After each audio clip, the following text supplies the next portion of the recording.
We're talking to Paul Patterson, head coach of the Norwalk football team, ahead of this week's Week 1 matchup against the Pella Dutch. First of all, Coach, the season opener is always a special time of the year. I'm sure you got to be pretty excited, right? Well, the thing that we're most excited about is the fact that we get to host. Last year, and I don't know if you know this or not, but there was a little pandemic going on. That season was, the schedule was shortened, and we only ended up with 2 home games. So us being able to host a game right away out of the gates is really good for us in our community. Well, and we talked last week in our season preview, our overall season preview, about how there were some position battles going on with losing a bunch of talent. How have those kind of shaken out here in this past week of practice leading up to Week 1 game? Well, the biggest thing was having our scrimmage on Friday against Pleasant Valley. Being able to go through that, we now have solidified our 11 starters on offense, 11 starters on defense, who we're going to use in special teams. So all of those things have shaken themselves out, and now we've got winners as far as winning that position. Doesn't mean they're going to play the whole game. We may, obviously sub some in some areas, and then we'll see from Friday night's game. We'll look at film and see if we need to make any changes. Well, of course, you're taking on a Pella team who you have quite a bit of history with. It really hasn't gone your way that much, but talk about the series history. What it means to play Pella here again. Obviously you played them in state title here not too long ago. Just talk about the series and what this means to your program. Well, I think it's a great test. Regardless of what Pella has bringing back, whether it's a lot or not very many, their program is strong in tradition with good football, and I think that's a great opportunity for us to come out of the gates and see where we're at. And playing Pella, they're a little Hawkeye Conference team with us. We play them in everything, and so it just makes sense for us to play them in football, and has been it's been a good rivalry with the exception of us not winning very many of the games that we've played, but we've had oftentimes our games are pretty close, and they're exciting to watch. So hopefully we bring the same thing on Friday. When you just kind of touch on this a little bit here too, but what are some of the things you have to watch out for when you're playing? Not necessarily just Pella, but Pella, of course, one of the blue bloods in the state of Iowa. Whether it's Pella or Harlan or what have you, one of those top teams in the state. What are the key things that you're always looking out for in an opponent like that? I think the first thing is you have to make sure you remember that the history of things is great, and I think it's important for us to understand our history, but we also have to make sure that we have a great perspective and understanding that it's right now that matters. And we aren't playing the 2015 Pella team. We're not playing the 2014 Pella team or the 2016 Pella team. We're playing the 2021 Pella team, and we're different, than what we were back in those days. And so that's probably the most important thing. And then the second thing is just to make sure that we remind them, they're also high school kids. They're also the same age as you, and have a lot of the same physical attributes, mental, emotional, all of those things are often the same. And then the final piece for us is making sure that we understand that we just got to go out and take care of ourselves and play well, do our job and do it well, and hopefully things shake out the way that we want them to. Well, and on kind of that same note, as far as the team itself, let's talk a little bit of scouting here. Talk about some of their biggest playmakers coming back. I know just in my preliminary research here, they got some guys coming back that have done great things for them here in the past. What's the scouting report looking like? Well, I think Clayburg is obviously in that, and everyone knows that name and knows it well. So, I think he's the third of the three, and hopefully the last of the Clayburg brothers. The oldest one ended up at Drake, and now middle one is at Dort, and now we've got hopefully the youngest and the final one. But great running back, and then they're going to do some things where they're going to try and get him in some space, and they're going to try and create some blocking advantages. And what we'll see, regardless of who they have coming back, we'll see 2 tight ends. We're going to likely see 2 backs, because when we have a 3-man front, even a 4-man front, that oftentimes putting 2 tight ends on the field poses some problems for the defense. So we'll see that, and then from their defensive side, we'll see a mixture of some pressures and lots of man coverage, and we're going to have to be able to run the ball effectively enough in order for us to be able to loosen things up when it comes to the passing game, because if we don't, they'll sit too high, play man under, and we'll struggle mightily if we can't run the football a little bit on Friday. And another thing with the scouting is it's two quarterbacks that, they're both going to be getting their first starts of their career on Friday night with Landon Hookstein, of course. They have quarterback Blake Meyer making his first career start. So that's kind of another interesting twist to this one, right? Right, and the manner by which we're going to go about introducing them to varsity football is going to be significantly different. They're going to establish the run, try to do a little bit of play action, and then they'll max protect like they always do. They'll sit 8 guys in protection and send 2 receivers out, or they'll put 7 guys in protection and they'll have 3 receivers go out. But we'll put the ball in Landon's hands and let him sling it wherever he thinks it needs to go, and he'll run the football a little bit more than I think the Meyer kid will do for Pella on Friday. Talk about some of the differences or maybe the challenges in preparing for a week 1 opponent as opposed to any time else throughout the season. Well, I think the very first thing is you don't get film. And I think that's probably the most significant piece, is not knowing not knowing what exactly they're doing without being able to see them, or what they look like from a physical standpoint. How many big dudes do they have running around? What kind of speed do they have? What kind of how physical do they play? Those are the things that are probably the most challenging. And then, it doesn't make any difference what level you play at or where you're at in the state. You're always comparing, right? So their week 1 opponent versus your week 7 opponent, and how did they match up and how did things go, and you don't get to do that in week 1. You just have to hope for the best when you roll the ball out on Friday night and get after it. We talked a little bit about this before we went on the air here, but this is going to be a matchup of ranked teams. You guys got some love in that Radio IO preseason poll as well as the Des Moines Register. Talk about what that means to have a ranked matchup to open the season. Well, obviously it's important. It's important from an attraction standpoint. We want as many people to come as possible with the way that things have shook out for us from a gate standpoint. If you're talking on the administration side, we want as many people in the stands as we can get so that we can make a little money on the game. But overall, anytime we get to start off with 2 ranked opponents or a ranked opponent, it's a great opportunity for us. Plus, I think it is it's just more exciting. When you look at ratings when it comes to people that pay attention to things, if one's playing 2, that's more exciting than if 53 is playing 54. And in our case, us being in the top 10 along with Pella, I think that will draw hopefully a little bit more attention for everybody, and it's exciting for us.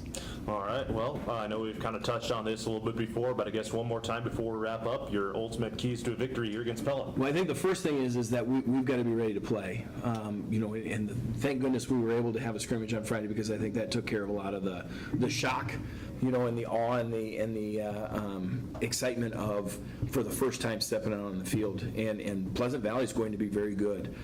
They were a great opponent for us on Friday night in that scrimmage, and so I think that's the first thing. Can we settle in and execute? And then the next thing is, how well do we execute? And that's on both sides of the ball. Can we limit their big plays? Can we try to figure out a way to hang on to the football, put long sustained drives together with points on the end of that? And I think those are really it. Win the turnover battle. I mean, we could go through all the cliches when it comes to winning football games, but we've got to be ready to play. We have to understand how important it is for us to come out and execute well early in the game, and then we just need to make sure that we take care of big plays, both defensively and offensively. Offensively, try to get as many as we can, maintain possession, and then defensively limit how many big plays they have and make them drive the field.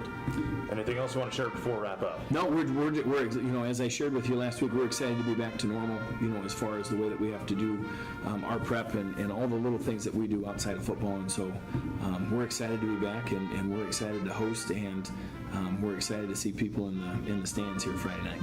Well, that's Paul Pedersen, head coach of the Norwalk football team. Coach, I appreciate the time. Best luck here against Pella, and we'll catch you after the game. Thanks, John. We'll be back after this. Nobody covers the Warriors like 94.3 KNIA and KNIA-KRLS.com. Live coverage of every football game. The KNIA Radio Coaches Corner every Saturday morning at 9. Stories every day. On air and online at KNIA-KRLS.com. The Jeremy Dingaman Concrete Football Friday Night Radio Preview Show, Fridays at 4:30, and the Greg Young of Indianola Football Friday Night Radio Scoreboard Show after the games. The one to count on for Norwalk Warriors coverage, 94.3 KNIA. This is Dr. Tim Yoder, one of the veterinarians at Tri-County Veterinary Clinic in Pella, reminding you how important it is to make sure your pet receives a regular wellness exam, just like our local athletes recently received their annual physicals before getting back in action. Schedule a wellness exam today by calling Tri-County Veterinary Clinic at 628-4040, where your pet's good health is our number one concern. They're the veterinarians. Yes, we are. We're the veterinarians. They do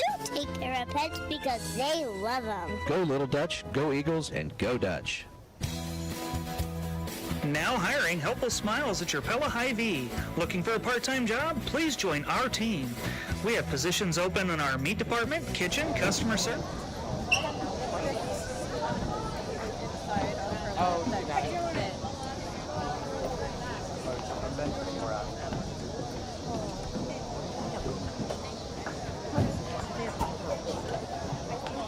They probably wear them with their jackets, but they really in case you're not sure.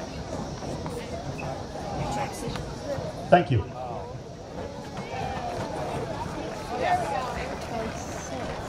Warrior fans, make sure to check out the Norwalk Warrior Marching Band during the halftime as they perform their 2021 show, Sweet Dreams.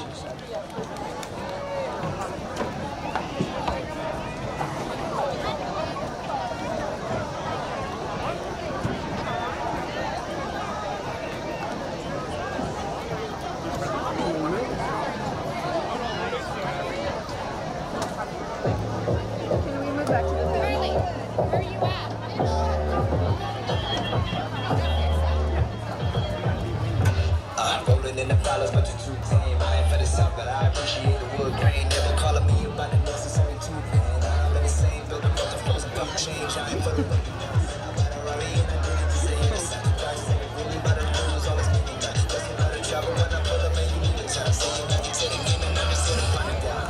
Fight in the morning, I see what you been trying to do, and I'm a mission to border. You think I never pay attention to my life before that? I'm about to win up, going over, there's a tree side of board. I'm riding, I'm coming home, I'm talking about the city.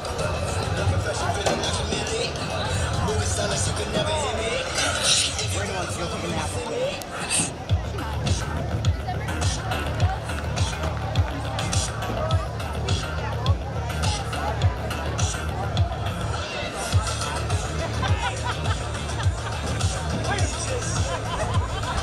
How's the battery doing? 81%.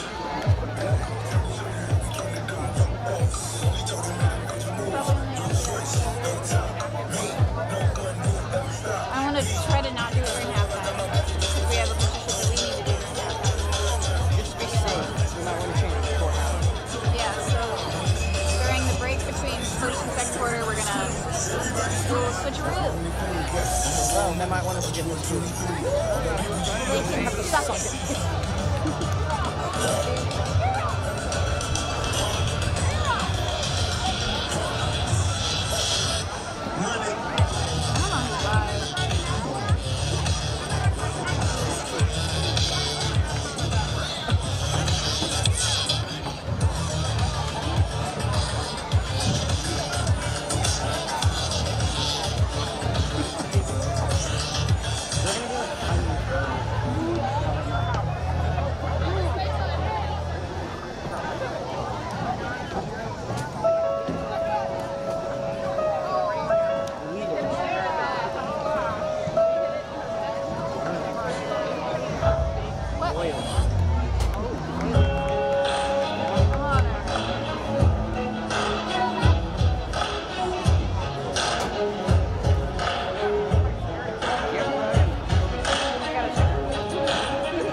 got 2 Pella Wranglers also.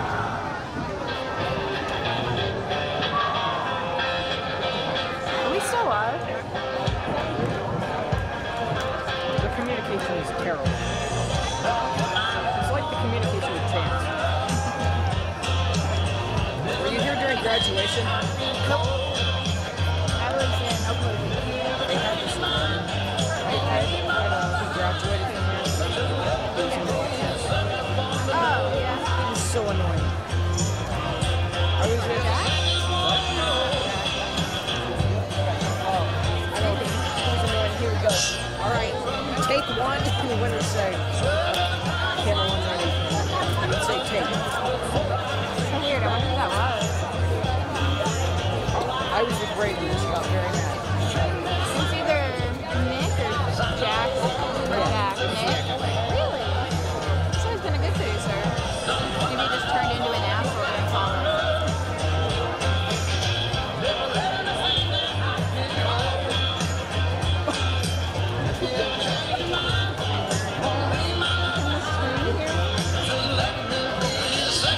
Randy, your thoughts on keys for Pella tonight? I believe that time possession, ball control, probably going to be the biggest thing. Probably for both teams, but for sure Pella's going to want to control the ball on offense. They're pretty high on their defense, especially their defensive backfield. So I think they're going to kind of key on getting Norwalk off the field as soon as possible and controlling the ball. So that would be one. Turnovers is always the case. Very rarely do you lose the turnover battle and win. And I'm interested to see the kicking game. The extra points looked good in the scrimmage last week. Warrior Stadium. At this time, we ask that you please direct your attention to the video board for tonight's starting lineup. For your Warrior offense, Glenn Hookstein, junior, number 9. Chase Monroe, senior, number 30. Kate Campbell, senior, number 6. Dylan Ray, junior, number 11. Braden Carlson, junior, number 12. Jackson Campbell, junior, number 5. Grant Kimball, senior, number 72. Ben Lutke, junior, number 77. Justin Hayes, senior, number 69. Noah Mulford, junior, number 78. Tanner Truman, senior, number 55. And now, for your Warrior defense. Hunter Blomgren, senior, number 94. Max Fortune Johnson, junior, number 56. Tristan Tuttle, junior, number 53. Caden Johnson, senior, number 8. DJ Harris, junior, number 34. Braden Ross, junior, number 48. Braden Pearson, junior, number 21. Justice Williams, junior, number 4. Kylie Pearson, senior, number 10. Josh Brown, junior, number 1. Tracy Davis, senior, number 23. And on special teams tonight, Landon Hookstein, junior, number 9. Gabe Johnson, junior, number 29. Kayla Rodman, sophomore, number 7.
Here come your Warriors!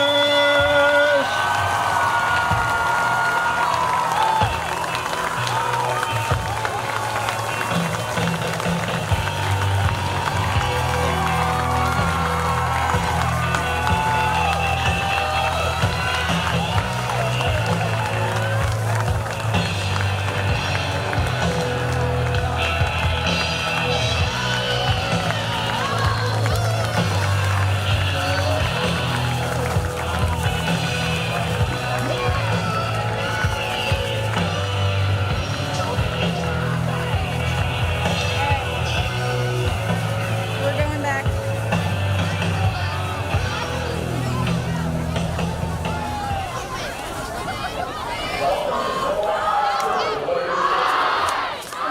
We remind all fans that Norwalk High School owns the Iowa Grove High School Athletic Team, and the Iowa High School Athletic Association encourages positive sportsmanship and behavior at all high school times.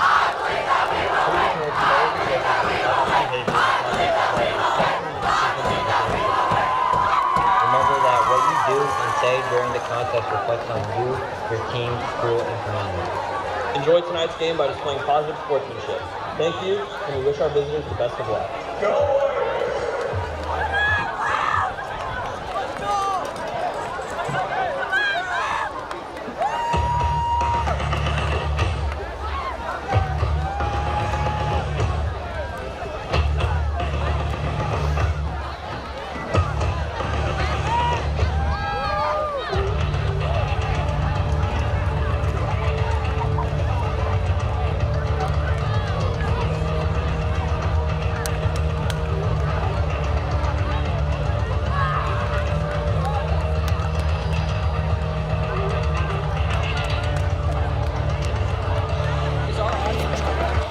Get that marked on the drive chart here. Randy, it's been a little bit since I've done a drive chart. Happy to be back in the broadcast booth. Okay. Any final thoughts before we get this thing started here tonight? It's the first game of the season for players, announcers, coaches, referees, video guys. You got that right. Everything. We're all gradually getting back into mid-season form here tonight. Jim Emmert up here in the booth as well. Big thanks to him and a big shout out for doing everything he does for the Pella Community School District as well.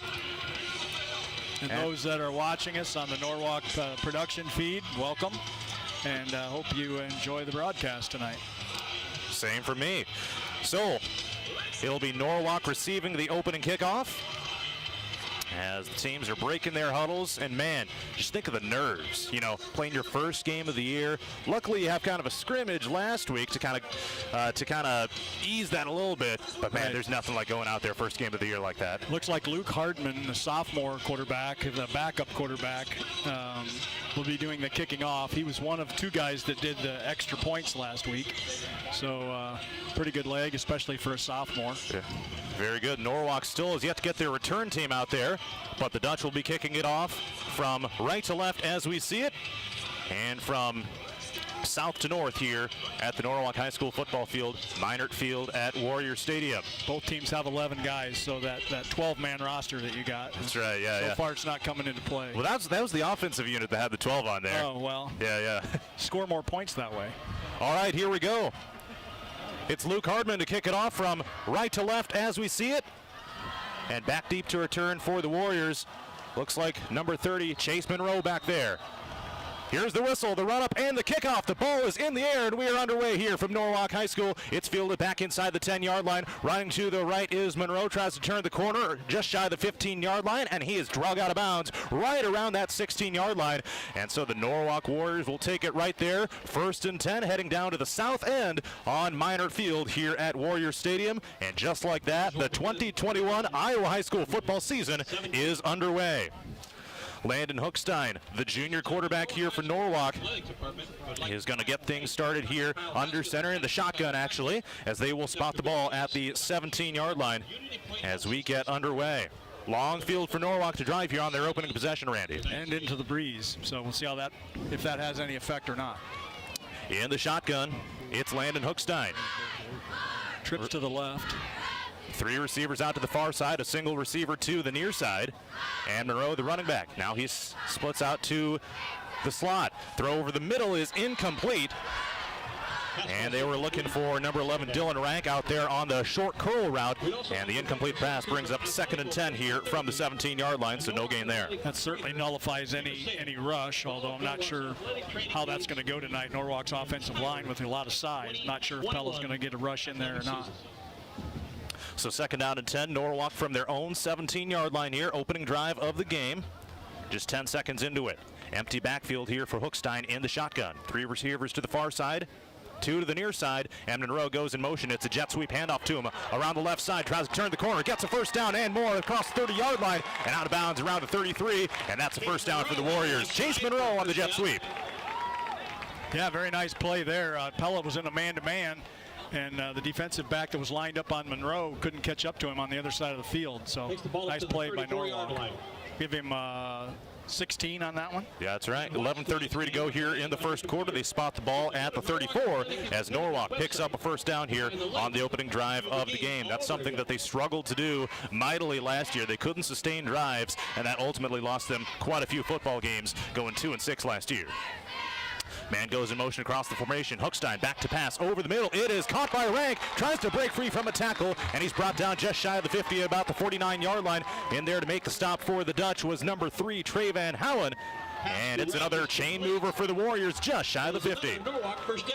Yeah, nice slant pattern there. Like you say, they've got the field spread, nobody in the backfield, so Pella's still staying in that man-to-man. And quarterback Hochstein picked the right receiver to go to there. They mark it far hash at the 49-yard line.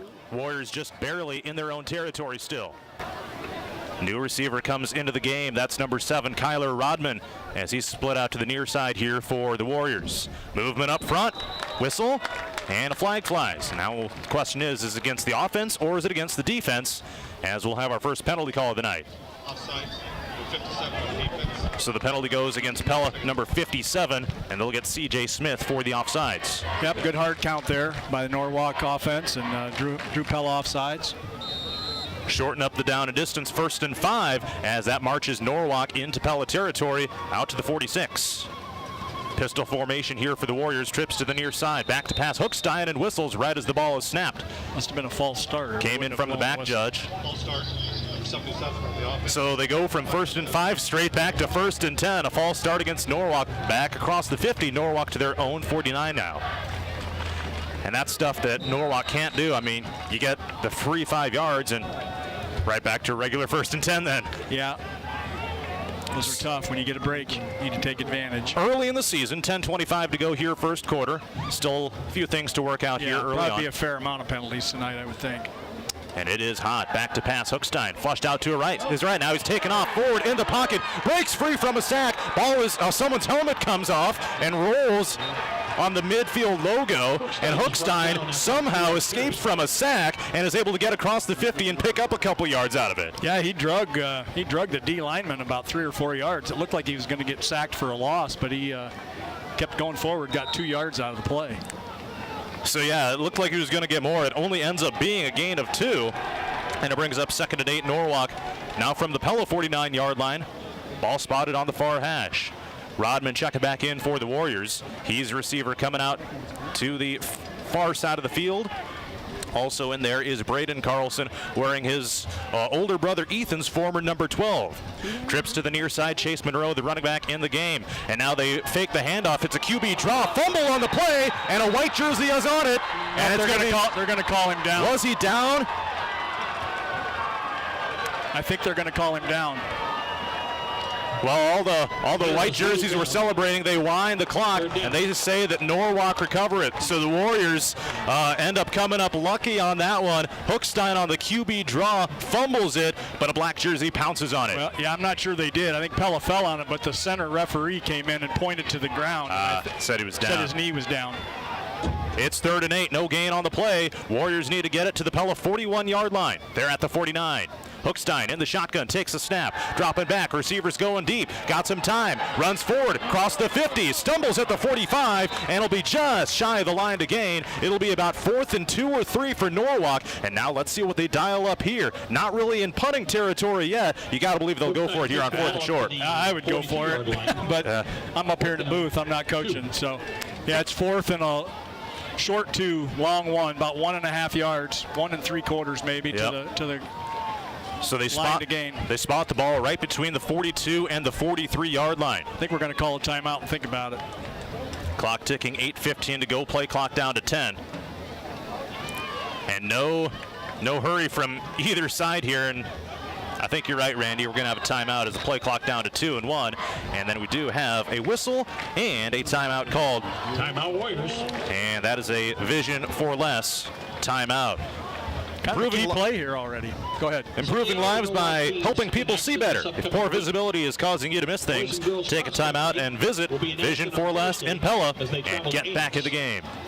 So 4th and 1 coming up here, Randy, for Norwalk. So they run the play clock all the way down and call the timeout. What do you think they're thinking about there in the huddle? Well, I'm assuming they're going for it. And if I were, what's been working so far is Hoekstein coming out of the backfield, because the wide receivers have all the D-backs and some of the linebackers spread out. So that's what I'd do if I were them. But we'll see what happens. 4 minutes into the game, a long kind of drawn-out drive here for Norwalk, as they started all the way back at the 17-yard line. In case you missed it, presented by the veterinarians at Tri-County Veterinary Clinic in Pella. This will be the 7th play of this drive. And Norwalk coming up in a big spot here. In case you missed it, presented by the veterinarians at Tri-County Veterinary Clinic in Pella. Yeah, this will give Norwalk a lot of momentum if they make it, and Pella a lot of momentum if they hold. Amen. All right, so here we go. 4th and just over 1. We'll call it 1.5. They need to get to the 41. It's spotted at the 42.5. In the shotgun is Hookstein. And a tight end in the formation as well. Low snap. They go with the jet sweep. Handoff to Monroe. Going to try to get the corner turn. Shuffles around, and he will be brought down behind the line of scrimmage. And that's a turnover on downs. In there to make the stop for Pella was Quinn Ramey among others, and Norwalk turns it over on downs, and the Dutch taking over. Yeah, I think Reese Thorson came out of his safety spot there to come up and make one of the initial hits as well. That was a good pursuit by the Dutch defense. So they'll spot the ball.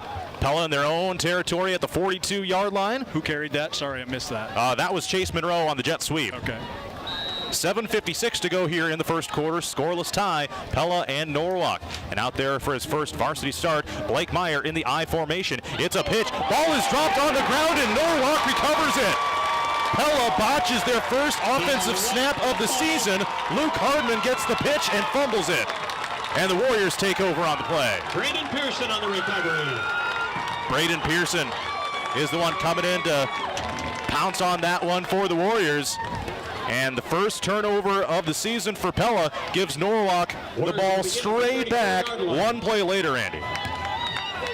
Yeah, I'll tell you off the air what that play was going to be. Yeah. But, not right now.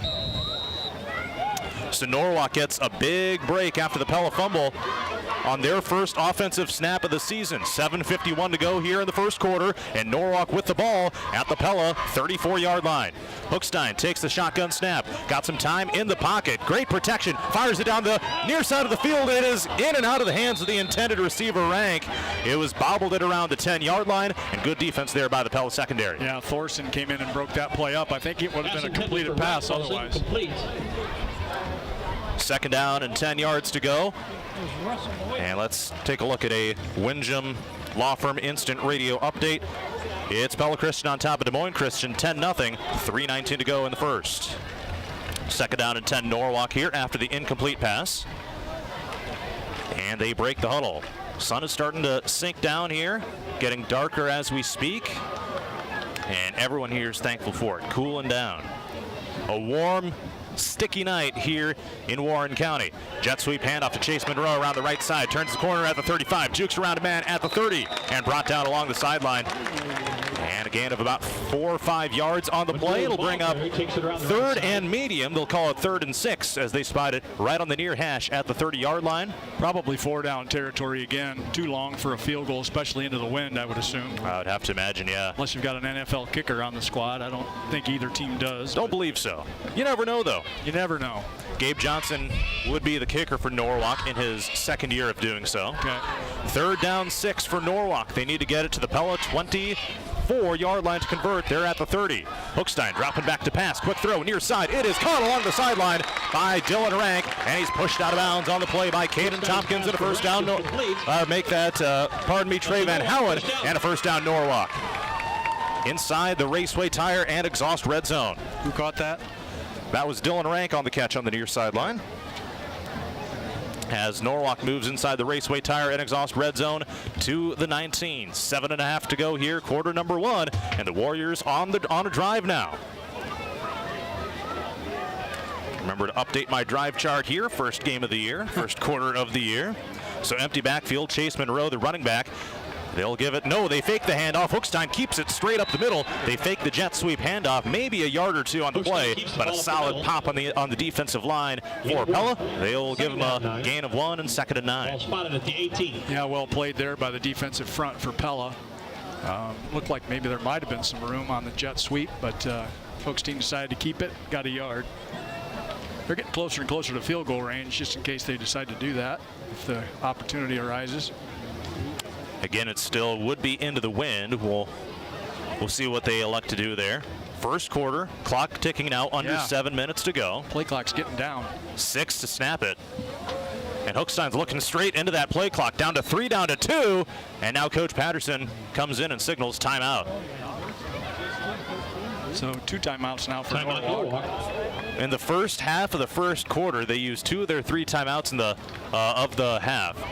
Just, getting those things squared away. They're not updating them on the scoreboard yet, but yeah, Norwalk with just 1 timeout remaining here in this first half.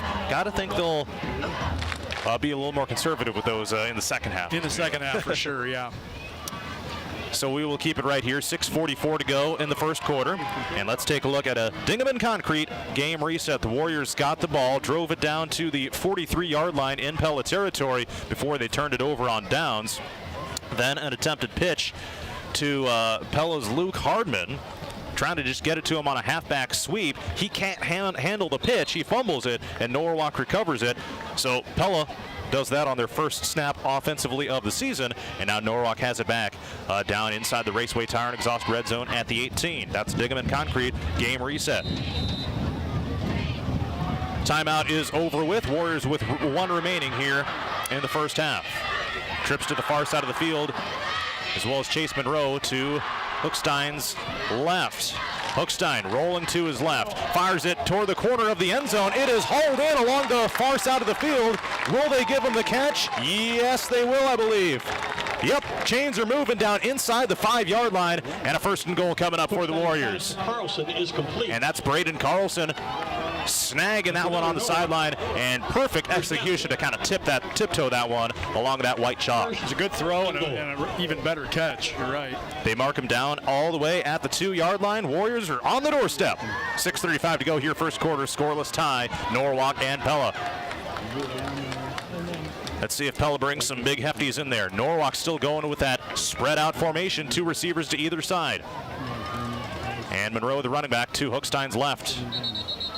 And now a flag flies here right before the snap. Slot receiver was going in motion, looking for maybe the jet sweep on that play clock ran out. They weren't going to use their 3rd timeout, so they just let the play clock go. Yeah. And man, Norwalk kind of shooting themselves in the foot with that penalty because they're right there at the 2. I mean, you hardly have to do much and you have a touchdown. Now you're all the way back to the 7 on a 5-yard penalty. Right. And although the spread out offense thinking people say, now I got more room to run my routes. Yeah, I mean, definitely different schools of thought when it comes to that for sure. Right. But either way, and see, we're already down to 9 seconds now, so let's see if Norwalk goes with a little more urgency here. Play clock down to 4, and they do snap it. Hookstein under pressure, fires it up to the end zone. Incomplete. Past the outstretched arms of the intended receiver. Trying to tell who that was with their purple numbers on there. Looks like number 23. That was Tracy Davis. We don't see him playing offense that much. Normally he plays safety, but out there playing receiver, trying to shake things up a little bit. He was open in the end zone, just overthrew him. Yeah, Pollock was on the defense, but the Norwalk receiver had him beat by at least a step. You're right. The ball was just overthrown. Still a comfortable spot, though, for Norwalk. 2nd and goal from the 7. And let's see what they do here. Single receiver to the near side. That's Davis once again. And they do hand it off. No, it's a quarterback keeper up the middle. And Hookstein not going very far on that one. Lost a couple. Lost a couple yards, yep. Lost 3 where they're spotting it. All the way back, just inside the 10-yard line.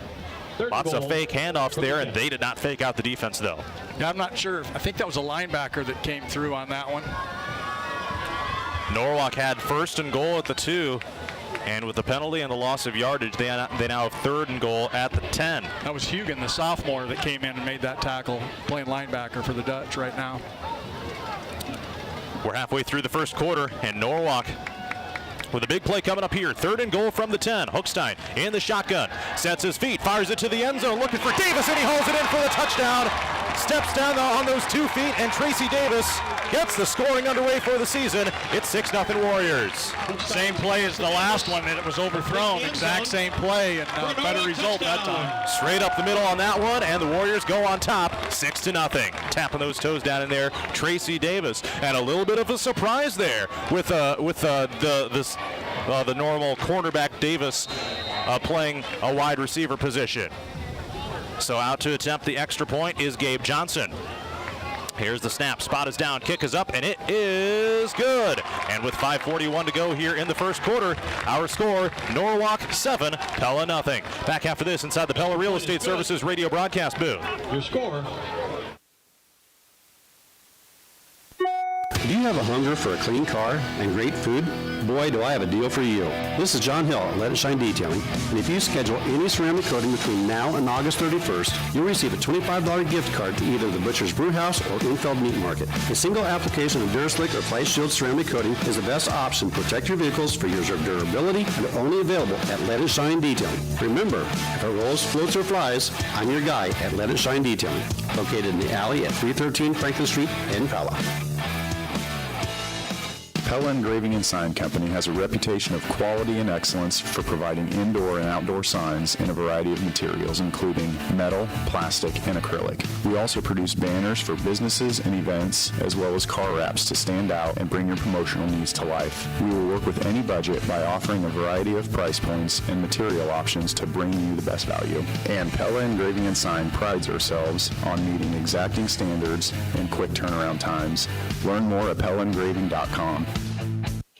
We're back live inside the Pella Real Estate Services radio broadcast booth, live from Minard Field in Norwalk. 5:41 to go here in the first quarter, and it's 7-0 Norwalk on top of Pella, courtesy of a 10-yard touchdown pass from Landon Hookstein to Tracy Davis, and the extra point good by Gabe Johnson, and the Warriors take a 7-0 lead. Johnson in to kick things off from left to right, boots it up and in the air. It's a short end-over-end kick. It bounces at the 15-yard line, bounces forward, and the Dutch return man, one of the up men, just has to slide and field it right around the 20-yard line. And now Pella will take it over 1st down and 10 from the 21.5-yard line. Randy, this will only be their second offensive snap in the game, with 5:40 to go in the first. Yeah, and with the wind, so Pella's not taken advantage of the wind for the first quarter, at least not yet. Norwalk absolutely dominating the time of possession in this one so far. And let's see what the Dutch do this time. It's a single back formation, and the tight end goes in motion. They do hand it off to Kleberg, trying to sweep around the left side, slips at the 19-yard line, gets up from it, must have not had a knee down, and tackled along the sideline, out of bounds. Kai Pearson in there to make the pop for the Warriors, and it brings up a 2nd down and 10 after no gain on the play. The stop for the Warriors. So on the second, and in fact they do spot him back just a little bit. They'll call it a loss of 1. So 2nd and 11 coming up for Pella. Yeah, well defended, well spread out by the Norwalk defense that time. Clock ticking, 5:06 to go here in the first quarter. And let's see if the Dutch can muster something up here on this drive. Meyer under center. Pollock and Clayburg both running backs in the formation on this one. And it is a handoff to Pollock, tries pounding it up the middle. And not much happening there. That stout Warrior defensive line there to make the stop. They do give him about 2 yards as they'll spot the ball forward to the 23-yard line. And a 3rd and long coming up for Pella. With a multitude of Warriors. 3rd and long, still 3rd and manageable, things you'll work on. And they'll call it 3rd and 9 officially. 3rd down and 9. This Dutch offense kind of stagnant so far in the early going.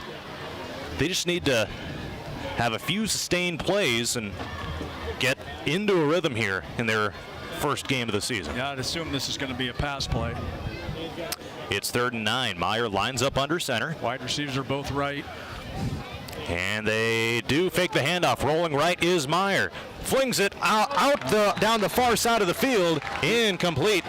Looking for Preston Rowe. Running the fly route down the field at the 40-yard line. He was open. Yep, he was open, but Meyer just overthrew him. And now likely a punting situation coming up for Pella, Randy. Looks like it'll be Reed Beard coming out to punt. Maybe not. No, that's the backup quarterback, Harden. I gotcha. He did the kickoff as well, so. A little bit of a amendment to the depth chart I got earlier in the week. Could be, yeah. So Luke Hardman, the guy that fumbled the first play of the game. Now play clock is down to 5 and may see a thing where they call a timeout here. Yeah, we don't have enough bodies. Pella doesn't have enough bodies on the field, so they're going to have to call a timeout. Play clock is down to 0, no flags. And they do actually call the delay of game, so Pella saving those timeouts. So they still will have 3, just back them up 5, make it 4th and 14 instead. That's one way to do it. Yep. Tracy Davis back deep to return for Norwalk. He's the guy that had the touchdown catch on the previous drive. Looking to make some action happen here. So Pella in the punt formation. Hardman standing back with his toes on the 5-yard line. Fumbles the snap. Now he takes off with it, and he's brought down inside the 10-yard line. That's where Norwalk will take over in the Raceway Tire and Exhaust red zone. Norwalk comes up with a couple of big plays, and they have it at the 9 with a 7-0 lead. And the execution for Pella, Randy, just not happening early in this game. No, unfortunately, it's the same young man on both of those plays, so we'll have to work on that. We'll have to work on that going forward. It was a good snap. It wasn't like a line drive snap by any means. Definitely was something that he should have been able to handle. Right, the snap was fine. Yeah. So Norwalk takes over at the Pella 9. 3:56 to go, first quarter. The Warriors on the doorstep of a 2-score lead. Hookstein throws a screen pass out to the far side of the field, and making the catch out there is Campbell, and he's spun down in the backfield. Brings up 2nd down and long. Good coverage by Clayburg out there on that one. Clayburg, one of the guys we talked about here in the pregame show, looking to make a big difference for this Dutch team this year.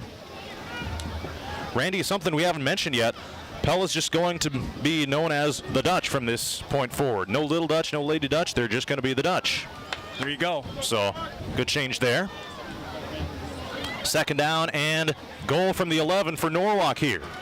Back to pass. Hookstein over the middle of the field, looking for his intended receiver, Cade Campbell at the goal line, and they signal touchdown. Cade Campbell with the 11-yard catch on the slant route. It's 13-0 Warriors. Hookstein's pass to Campbell is complete. The Warriors offense, they get a couple of breaks here in the first quarter. And unlike last season, they're able to connect on them, and they take a 2-score lead. Yeah, certainly Norwalk taking advantage. Very short field, 9-yard field. That's unsustainable from a Pella defensive standpoint. Extra point is up and good by Johnson. And with 3:11 to go in the first quarter, it's Norwalk 14, Pella 0. Back after this inside the Pella Real Estate Services radio broadcast booth. Nobody covers the Pella Dutch like KRLS. Live coverage of every football game. Athletes and highlights on the radio sports page Wednesday evenings at 6 and Thursday mornings at 10. The KRLS Radio Coaches Corner every Saturday morning at 9. Stories every day on the air and online at KNIAKRLS.com. The Jeremy Dingham Concrete Football Friday Night Radio Preview Show Fridays at 4:30, and the Greg Young of Indianola Football Friday Night Radio Scoreboard Show after the action. The one to count on for Pella Dutch coverage. 92.1 KRLS. When the moment arises and it's time for a new roof, think Randall Roofing. This is Randy Jarzambek, owner of Randall Roofing, and we are the dependable and reliable leader for your home or business shingle roofing needs in Pella and the surrounding areas. Randall Roofing is proud to sponsor the Raise the Roof moment of the game and support our local teams. When it's time for a new roof, think Randall Roofing. Find us on Facebook or visit randallroofs.com. Thinking new roof? Think Randall Roofing. Back inside the Pella Real Estate Services radio broadcast booth from Minert Field in Norwalk, as the Warriors will be kicking it off here with Kyler Rodman booting it up. End over end kick fielded at about the 11-yard line by the Dutch return man. Up the middle of the field and stumbles across the 30-yard line, and a solid return there for the Dutch, and they'll have decent starting field position. 14-0 our score. Norwalk with a lead over Pella. 3:03 to go here in the opening quarter of action. It was Cade Campbell, an 11-yard touchdown catch from Landon Hookstein, making it 14-0 Warriors. And so now, Randy, Pella's going to get the ball back here at their own 31-yard line. And they need to start executing here, I would say. Well, what were my three keys to the Pella game? Time of possession, turnovers, and special teams. Winning none of those so far. Negative in all three of them so far. The good news for the Dutch, though, is there is a lot of game left. There is a lot of game left. 3:03 to go first quarter, and looked like it was botched up front, and that play just looked bad from the start. The offensive line, I don't think they were all on the same page. It was a run play to Clayburg, and he was swallowed up in the backfield, a loss of 5. It was supposed to be a counter play, and not all the linemen got their assignments. Norwalk got penetration and forced it to the outside. And speaking of that penetration up front, that's another thing we talked about early on too, especially with Maddox Borcherding Johnson bolstering that D-line, and they're showing their stuff right there. Pella is backed up to the 26-yard line after a loss of 5. Meyer back to pass, going deep down the far side of the field. It is intercepted by the Warriors. It's Tracy Davis on the INT back at the 40-yard line. Now he's got a chance to return across the 50, cuts it to the right, and he's spun down across the 45-yard line in Pella territory. Tracy Davis, a touchdown catch, and now an interception gives the Warriors the ball straight back, and another Pella turnover. Warriors take over at the 40. Yeah, I'm not sure if somebody ran the wrong route or if Meyer just overthrew it that bad, but that was 10 yards over the receiver's head, and the defensive back playing center field back there had an easy interception on that one. 2:09 to go now in the first quarter. The Warriors will get the ball back in Dutch territory at the 42-yard line. Tracy Davis comes up big. And just looking back at my drive chart here, this of course is unofficial. Pella has run 5 offensive plays here tonight, maybe 6, but either way, that is not winning football. 5 plays, I've got yeah, 7 or 7. Okay. Counting the punt. Counting the punt, yep. Whether or not you call that special teams, but yeah. So Pella with 7 snaps, we'll call it. Right. That's not a winning formula. This is an official's timeout. And with 2:09 to go in the first quarter, it's Norwalk 14 and Pella 0. And this just came to mind too. Pella last year in their season opener, as you know, they had a rough time at DCG in their season opener last year as well. And I obviously didn't see that game, but is it kind of a similar kind of story here, Randy? I remember it being a very lopsided game. Yeah. I don't remember all the reasons why it was that way. I don't remember if it was early turnovers necessarily. It might have been. I just don't remember. But I remember it was like 41-7 or something at the end of the game. So let's take a look at tonight's Marion County Bank radio scoreboard. 7:35 to go second quarter. It's Indianola 28, Ankeny Centennial 13. End of the first quarter, Newton leads Knoxville 14-0. That's on 95.3 KNIA. Pella Christian having a good time against Des Moines Christian, 36-8. Eagles on top, 7:04 to go in the second quarter. So Pella Christian is rolling into that one just to the north of here in Urbandale. So here come the Warriors. First and 10 at the Pella 42-yard line. Hookstein dropping back to pass. Now being chased out to the right. Flings it near side, and it is hauled in along the sideline by Campbell. Not a huge gain by any means, but Campbell with a tiptoe along the sideline up to the 40-yard line. Pickup of 2 on the play. Gain of 2 on the play. Yeah, good pressure that time by the right side of the Pella defensive line. Forced Hookstein to go out of the pocket and did complete the pass. Receiver came back to help his quarterback out.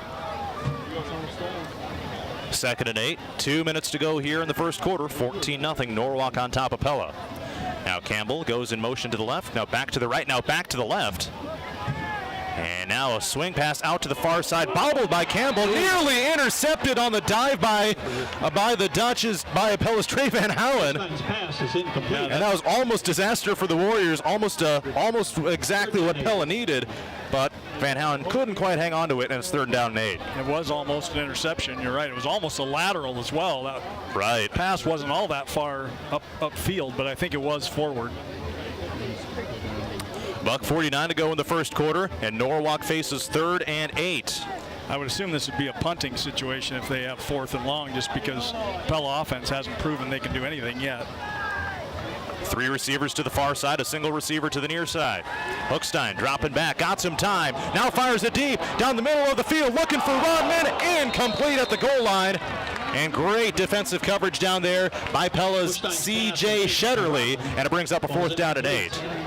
Yeah, they were going for all the beans on that one. Yeah, they were. Right down toward that pylon and just bobbled it incomplete. Yeah, that's a tough catch for a pro player, let alone a high school young man. So it looks like a punt situation here if they do in fact punt it or if they might fake it. Well, and so Norwalk's thing lately is they're having their quarterback be the punter, so there's always that possibility of the fake. So it will be Landon Hookstein. It is a deep shotgun anyway. Probably do the pooch style kick. Looks like Norwalk has too many guys on the line of scrimmage, but and it's a line drive kick, fielded back inside the 10-yard line by Pollock, and he is swallowed up and the ball is stripped. It's a scoop and score for Norwalk. Touchdown Warriors. Another Pella turnover results in Norwalk points, and it's 20-0 Norwalk. The ball carrier. He returns the ball for a Norwalk touchdown. A scoop and score on a punt return, and the Warriors lead by 3 scores. So apparently they don't have forward momentum stopped calls in high school, because clearly he was tackled. He was still standing up, but they were just pushing him backwards when the ball was stripped. I can't disagree with you, Randy, and there was no whistle. No, there probably isn't a call like that in high school. For all I know, it's just a... Here's the snap. Spot is down. Kick is up, and the extra point by Gabe Johnson is good. And with 90 seconds to go in the first quarter, it's Norwalk 21, Pella 0. Back after this, inside the Pella Real Estate Services radio broadcast booth. Norwalk 21. You see everywhere all the incentives you can get on a brand new vehicle at Southtown, Chrysler, Dodge, Jeep, Ram, and Indianola. Not only can you get the deals you hear on the radio, see on TV, or in the newspaper, you're going to get above and beyond customer service with salesmen that won't pressure you to make a decision. Southtown staff is there to make sure you leave with exactly what you're looking for. You don't need to remember the deal, just remember the dealer. Southtown, Chrysler, Dodge, Jeep, Ram in Indianola. Hi, this is Sarah with Pella Real Estate Services. We recently helped someone sell their investment property in Pella for $175,000. Compared to a typical 6% commission, using our Prez Listing Advantage, they saved $2,250. When it's time to sell your property, call 628-1BUY and use the Prez Listing Advantage at Pella Real Estate Services. We are back inside the Pella Real Estate Services radio broadcast booth. It was Kai Pearson with a scoop and score on the Pella punt return. Aiden Pollock had the ball stripped inside the 10-yard line, and Pearson gobbles it up and takes it into the house, and it's 21-0 Norwalk. And Randy, I mean, turnovers galore for Pella here in this first quarter. Really, you really can't sugarcoat this one. No, absolutely not. I mean, if you consider the drop snap on a 4th down a turnover, they've had 4 turnovers already in their 4 possessions. So Kyler Rodman to kick things off for Norwalk. He'll send it from left to right as we see it. Ball is up and in the air. End over end kick. Fielded back inside the 10-yard line by the Dutch return man. It's Van Houen. Shakes the guy at the 22-yard line and tackle just shy of the 25. So with 1:26 to go in the first quarter, it's Norwalk 21, Pella 0. And let's see what the Dutch offense is able to do. They went Norwalk went 3 and out, which of course forced the punt, and then the scoop and score on the punt return, and now Pella with another chance here. Yeah, Pella fumbled the first play, went 3 and out, dropped the punt on the second drive, had the interception on the third drive, and then that really wasn't even a drive. That was just a fumble on the punt. So 4 turnovers out of 7 offensive plays. As sloppy as it gets, really a halfback pitch to Pollock on the left side. Shakes the guy at the 29-yard line. Gets across the 30 and spun down by a slew of Norwalk defenders. Solid gain there on 1st and 10. About 6 or 7 on the play. And Aiden Pollock makes it 2nd and 3. Yeah, Pella just needs to get a first down just to stop. Pearson was the man on the stop. Pitch to Clayberg around the right side on sweep. Flag flies in the backfield. Dancing around along the sideline. And he is pushed out there just shy of the 35, and we'll see what the flag is about. Initial indication is against the Dutch. Area of holding, Randy, I would say. That's what the initial signal was. I think it might have been on the tight end as the defender went to the ground. That whether it was a hold or not, it looked like it was a tackle from the referee's perspective. Well, this referee has a mic, but it's not very loud, so wasn't sure exactly who it was on. And it's a spot foul, so it's going to be a 13-yard penalty. March it back to the 19-yard line. And it'll be second down and long for Pella. You run the clock now. 55 seconds to go first quarter. 2nd and 16 officially. So they line up in the under center formation. Blake Meyer, 2 running backs down to the 3-point stance, and now contact in the backfield, miscommunication, and now there's a pile on the ground. And man, Randy, I'm not even sure what's happening down there, because there might have been a fake handoff, and it was just nothing really happened. A busted play. Yeah. Running back ran right into the quarterback on the handoff. Stopped by Harris. So Meyer just kept it to avoid another fumble and got a yard on the play. So 3rd and 15. 3rd and 15 from the 20. And man, you don't see Pella teams come out and play like this very often. First quarter clock is ticking down, 3-2-1. And at the end of the first quarter, our score, Norwalk 21, Pella 0. We'll take a timeout. Back for the second quarter after this from Norwalk, inside the Pella Real Estate Services radio broadcast booth. At Vision for Less, you'll start the school year right by saving on glasses for classes. For $79, get 2 pairs of glasses with kid-safe polycarbonate lenses and a free 1-year frame warranty that covers any breaks, bends, or bumps with the frame, meaning these glasses won't get in the way of your kid's day. Don't let the bell ring before you get a chance to shop and save. A $200 value, all for $79. Vision for Less. Right glasses, right price, right now. Hey, this is Everson Dingaman. And I'm Jim Dingaman, and we're the kids behind Dingaman Concrete. Please call my dad today. We need you to keep him busy so he doesn't end up at home all day driving us crazy and ruining our fun. This is Jeff Dingaman with Dingaman Concrete. Now is the time to address those projects around your home or business, whether it's tearing out and replacing your driveway or parking lot or pouring all new. Call me, Jeff Dingaman, with Dingaman Concrete, where quality comes first. Please call my dad today. We're back live inside the Pella Real Estate Services radio broadcast booth, live from Minard Field in Norwalk. It's time to start the second quarter. Norwalk 21, Pella 0. John Moenkel, Randy Sikkema. Happy you're joining us here on this Friday evening, Week 1 action. The Warriors have taken advantage of several Pella miscues and turnovers, and they have themselves a 3-score lead. Pella with the football, though, as they try to muster something up here in the second quarter. And now the Dutch will be, in fact, driving into the wind. Randy. Yeah, I'm not sure the wind is any kind of a factor. Didn't bother Norwalk any. But really looking at the flags, it's negligible. 5 miles per hour at the most, so it was blowing a little harder when the sun was up. On the other, the story of the game, though, Norwalk, they turned it over on downs, first drive of the game. Pella fumbles on their first offensive snap of the season. Norwalk pounces on it. Norwalk goes down, takes it in for a score. Tracy Davis with a 10-yard catch. A fumbled punt snap by Pella on the ensuing drive. We'll keep you updated on that as we go along. But Blake Meyer lining up under center. Pella moving it from left to right as we see it now in this first quarter. Meyer dropping back, rolls out to his right, being chased down to the 20, heaves it forward, incomplete.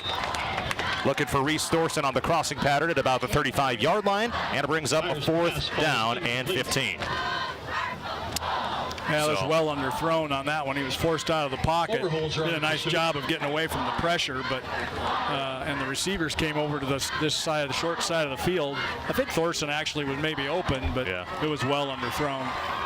Yeah, no doubt he was open on that one, but Blake Meyer in his first career varsity start, not able to make the throw. And so it's a punting situation coming up for the Dutch. Here's the snap, and the ball is up and in the air. It is a short kick, and it does take a Pella bounce at about the 50-yard line, but that was just a duck off of the punter's foot, Luke Hardman. And Norwalk will have the ball in Pella territory once again with a 3-score lead, 11:44 to go in quarter number 2. I tell you what, Randy, the offense and even the special teams like that, the good news for Pella is they were able to get the punt away on that one finally. Well, I'm sure he was more concerned about handling the snap than where the punt was going to go by the looks of things, but the Pella defense really hasn't played too poorly. They've forced 2 4-and-outs on the Norwalk offense. All the touchdowns have come on short fields. So Norwalk takes over at the Pella 48-yard line. Movement up front, no flag.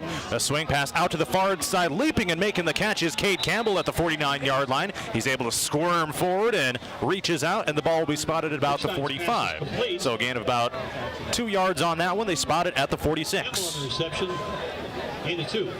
Gain of 2 yards on the play. 2nd and 8 coming up. Scoreboard says 2nd and 7. Campbell with yet another catch this time. Warriors moving it from right to left as we see it, moving it to the north end of Minard Field. Unofficially, Norwalk with 69 yards of offense on 19 plays, so that's 3.5 yards a play. Now it's a handoff. Monroe up the middle of the field with some space, and he is popped down at about the 40-yard line. A rare Norwalk running play as they diversify the offense a little bit that time. Brings up 3rd down and 1. And they need to get it to the 38. It's at the 39. And delay also in there.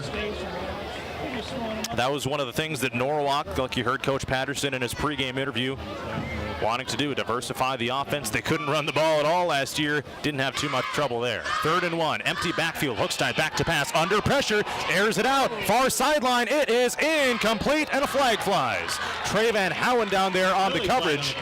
And I think that's going to be pass interference, whether it's offense, defense, we shall see.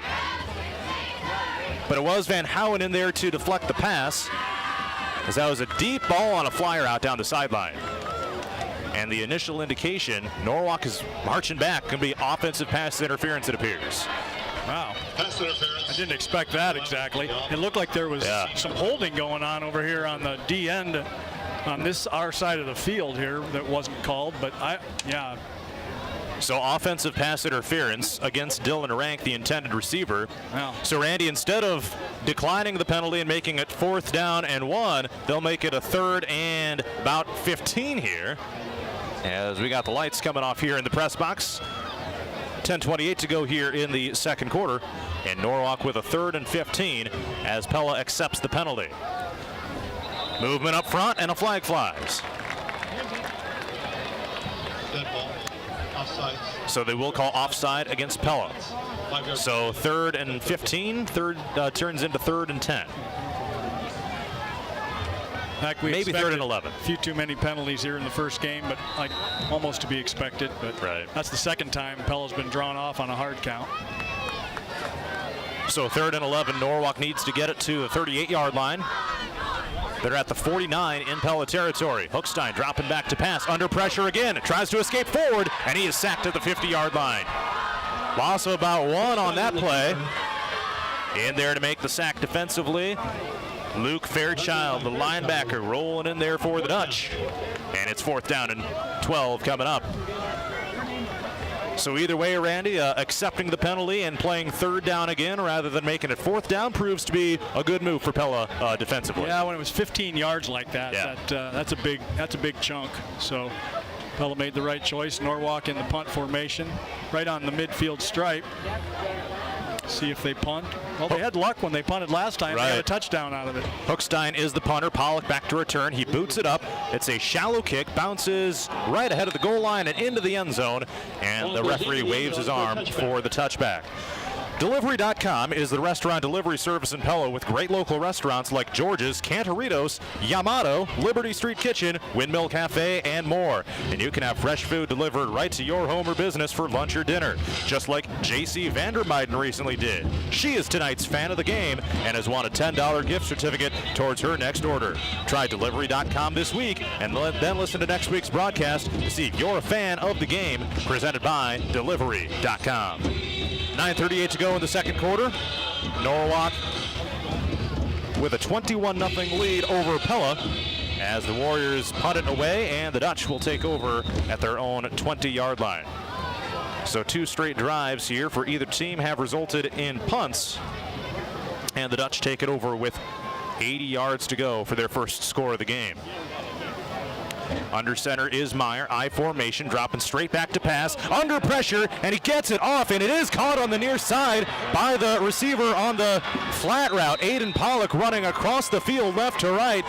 He was just in the right place at the right time. Heavy pressure applied that time by the Warriors' Hunter Blomgren, and it ends up moving the chains for Pella, so they make something out of nothing there. Well, it was a screen pass. They let the pressure go through, but it got there so fast, the running back had to roll out away from his blockers, but it worked out for Pella. Gain of 17 on the play all the way up to the 37-yard line.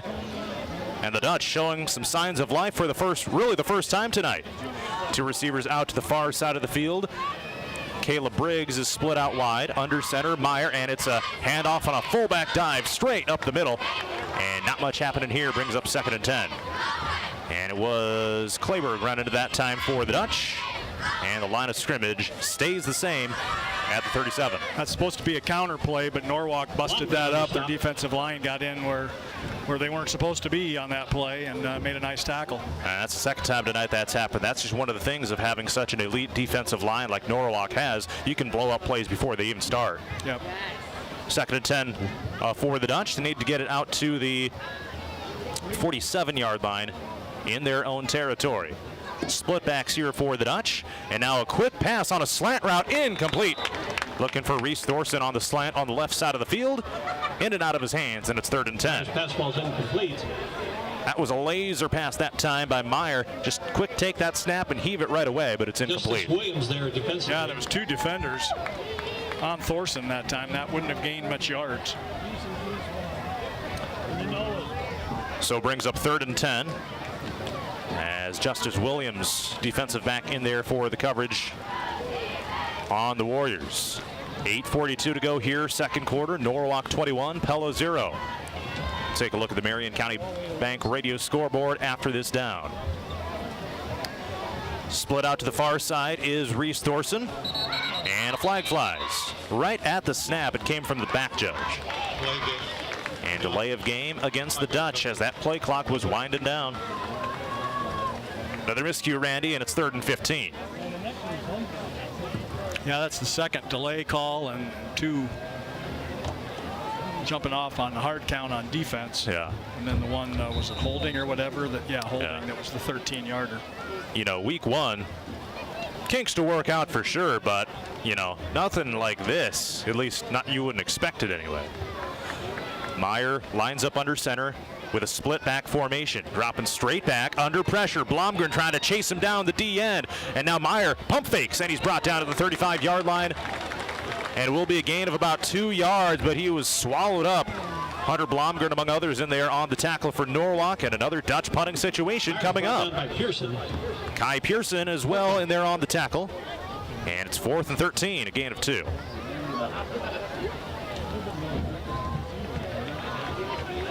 So let's see what the Dutch do, Randy, here.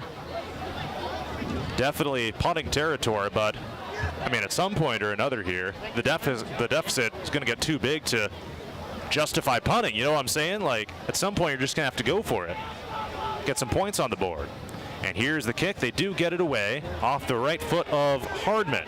And it bounces inside the 40-yard line, takes a Pella roll all the way down inside to the 26-yard line is where it finally takes its rest. So Luke Hardman with a solid punt that time.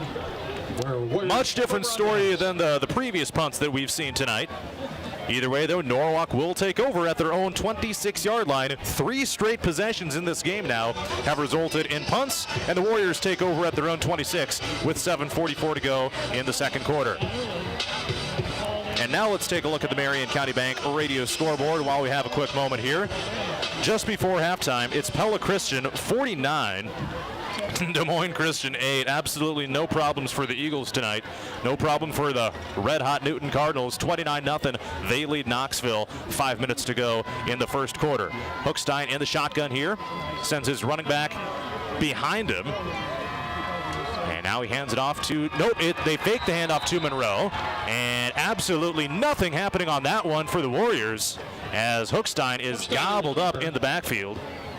In there for the stop, Fairchild, among others, for the Dutch, and a loss of about 4. Gift on the stop. Gage Gift in there as well, back to the 22. Yeah, well defended there by the defensive front of the Dutch. Little confusion in the backfield there for Norwalk, but I don't think that's what caused the loss on the play. Good rush up front there by the Dutch D-line. 2nd and 14.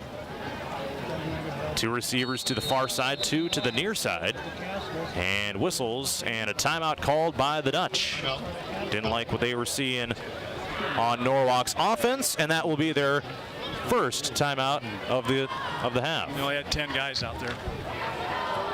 That would be a valid reason to call a timeout, I would say. And that's another thing too, like stuff you gotta get figured out. I mean, coming out there with 10 guys, that's never gonna play in your favor, I would say. And man, just miscue after mental lapse here for the Dutch, it appears. And Norwalk, the beneficiary of it here with 7:03 to go in the second quarter. 21-0 Warriors.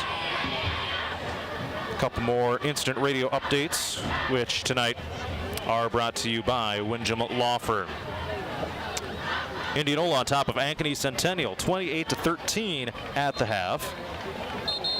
And that's going to be a scary team to watch in this district, in Norwalk's district, that is, Indianola, in the new Class 4A. Right. Yep, they're going to be a very strong team. Pella plays them in week 3. When does Norwalk have them? Week 6. Okay. Yep. 7:03 to go here in the second quarter. And Jackson Campbell goes in motion across the formation. Hookstein rolling out to his right, now takes off upfield, cuts to the left at the 30-yard line, and he's torn down by Preston Rowe, just shy of the 35. Good solid run that time by Landon Hookstein on a quarterback bootleg out to the right. 3rd and short coming up for the Warriors. About 2, maybe 3 to go. They need to get it out to the 37, make it the 36. And in comes Kyler Rodman, a receiver, into the Warrior formation. Now Hookstein showing good speed on that one, getting out of the pocket and then running away from the would-be tacklers. Landon Hookstein doing a good job taking the place of last year's Norwalk quarterback in Max Juergens. 3rd down and 3. Hookstein in the backfield. Quarterback runs straight up the middle, lowers those shoulders, pushing the pile forward, and that's a Warrior first down. How about that quarterback run, getting aggressive down in there, pinning those ears back and controlling that play. First down Warriors. Move it forward to the 40-yard line. 1st and 10, 6:12 to go. Quarter number 2. Providing the blocking. And it's 21-0. Norwalk still with the lead here. This Norwalk offense has started to click here as time has gone on as they drive it up to the north end of Minert Field.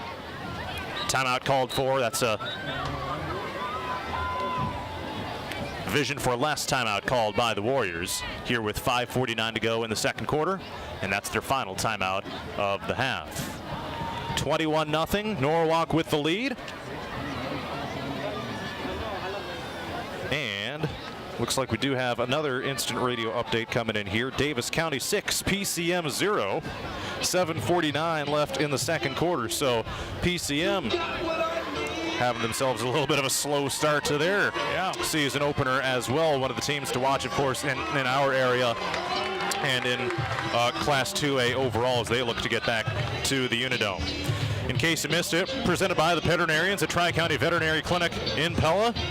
This second quarter has been full of punts, 3 of them so far, and we haven't had any real action here in the second quarter so far. A lot more eventful in the first quarter with a fumble on Pella's first play of the game. Tracy Davis has a 10-yard touchdown catch.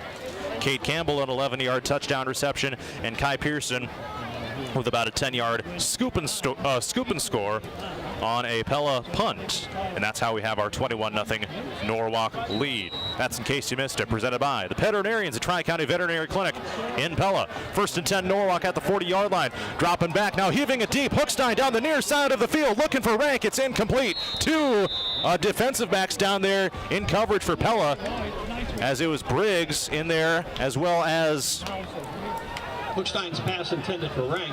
Looks like Aiden Pollock down there on the coverage as well. Second down. And that one had some danger written on it, but 2 guys in the area in coverage for Pella. Yeah, they've tried handful of those deep passes so far. Haven't worked yet, but you got to keep trying. And Norwalk, they got to feel that they have a comfortable enough lead that, you start taking some risks like that. Jet sweep handoff to Chase Monroe out around the right side, turns the corner at the 40-yard line, picks up a few yards, shy of the 45, and that should bring up a 3rd and 6 or 7 situation here for the Warriors. And if they don't pick up 7 here, they'll be in a punting situation yet again. Yeah, really, the Pella defense has not played poorly tonight. Right. Norwalk's drives have been 9-yard drive, a 20-yard drive, and a 10-yard drive. So not much defenses can do on that. A little bit of a breeze, a very welcome breeze. Starts blowing into the press box here, Andy. 5 minutes to go here in the second quarter. 3rd and 8 for the Warriors at their own 42. Hookstein rolls out to the left, under pressure, avoids a sack, and now crossing the line of scrimmage, tripped up across the 45-yard line, and he will be shy of the first down, but it's 4th and about 3 coming up for Norwalk, and you got to wonder if they think about going for it here on a 4th and short situation. And I tell you what, Landon Hookstein, he's got some wheels out there, that is for sure, as a quarterback. He does. He's impressed me tonight. 4th and 3 at the 47-yard line. Norwalk in their own territory. They need to get to the 50, and it appears anyway that they'll punt it. Just based on. They only have 10 on the field right now. And that's an illegal formation if they snap it. So now another guy comes in, and Hookstein gets the flag's down. There is the flag. He punts it away, and it is fielded back inside the 15-yard line by Aiden Pollock. Nice return across the 30, just shy of the 40, and another flag along the sideline. This will be a late hit. And now you're probably just going to have the offsetting penalties here with the illegal formation. They're both on Norwalk, so that could be. Pella will decline the first one and take the 15 added to the punt return. Pardon me, yeah. So 2 penalties on Norwalk.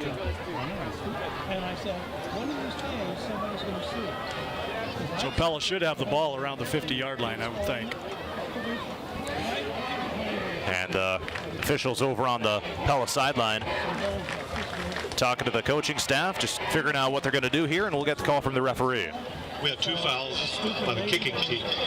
Legal substitution. House penalties decline. Personal foul. Late hit. 15-yard penalty. Just what we predicted. And so the Pella will take the 15-yard penalty. And they march the ball and place it right just an inch shy of the 50-yard line on the far hash. So Pella has a chance here, then they need to get a touchdown out of this drive. Pella will get the ball first in the 3rd quarter.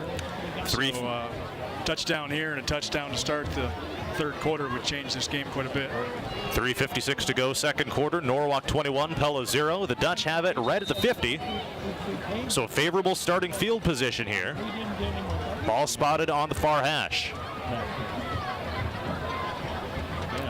So under center is quarterback Blake Meyer, single receiver to the near side. No, make it two receivers near side. Under pressure, Meyer dumps it off to Aiden Pollock, and he is absolutely popped from behind. And I can't tell if that was caught and dropped. And no, it is caught and a loss on the play. So the Warriors get the defensive pop there. Kai Pearson in there, causing that disruption and a loss of 2. Yeah, they tried the screen pass again, but too many defenders, not enough blockers, and 2-yard loss on the play.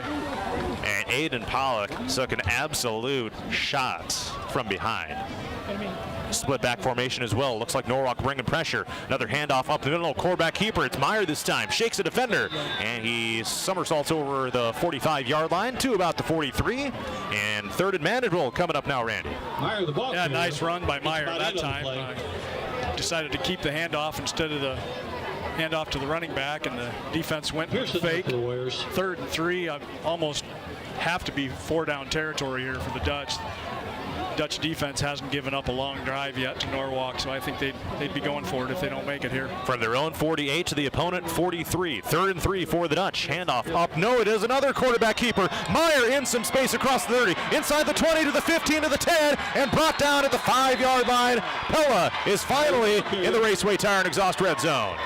That was clearly the best play of the night so far for the Dutch. Now they got 1st and goal. As I mentioned, if they can push this in and get a touchdown with their first drive of the 3rd quarter, it's a whole different ball game. Clock ticking, 2.5 to play here in the first half. Norwalk 21, Pella 0, and the Dutch are back on the doorstep. And let's see what they're able to dial up here as they move inside the Raceway Tire and Exhaust red zone. It's 1st and goal, Pella at the Norwalk 6-yard line. Split back formation. Pollock gets the handoff up the middle, lowers the shoulders, and rumbles in for the touchdown. Aiden Pollock from 6 yards out, plunges right in, and it's 21-6 Norwalk. That is what the Dutch needed, a response on that drive.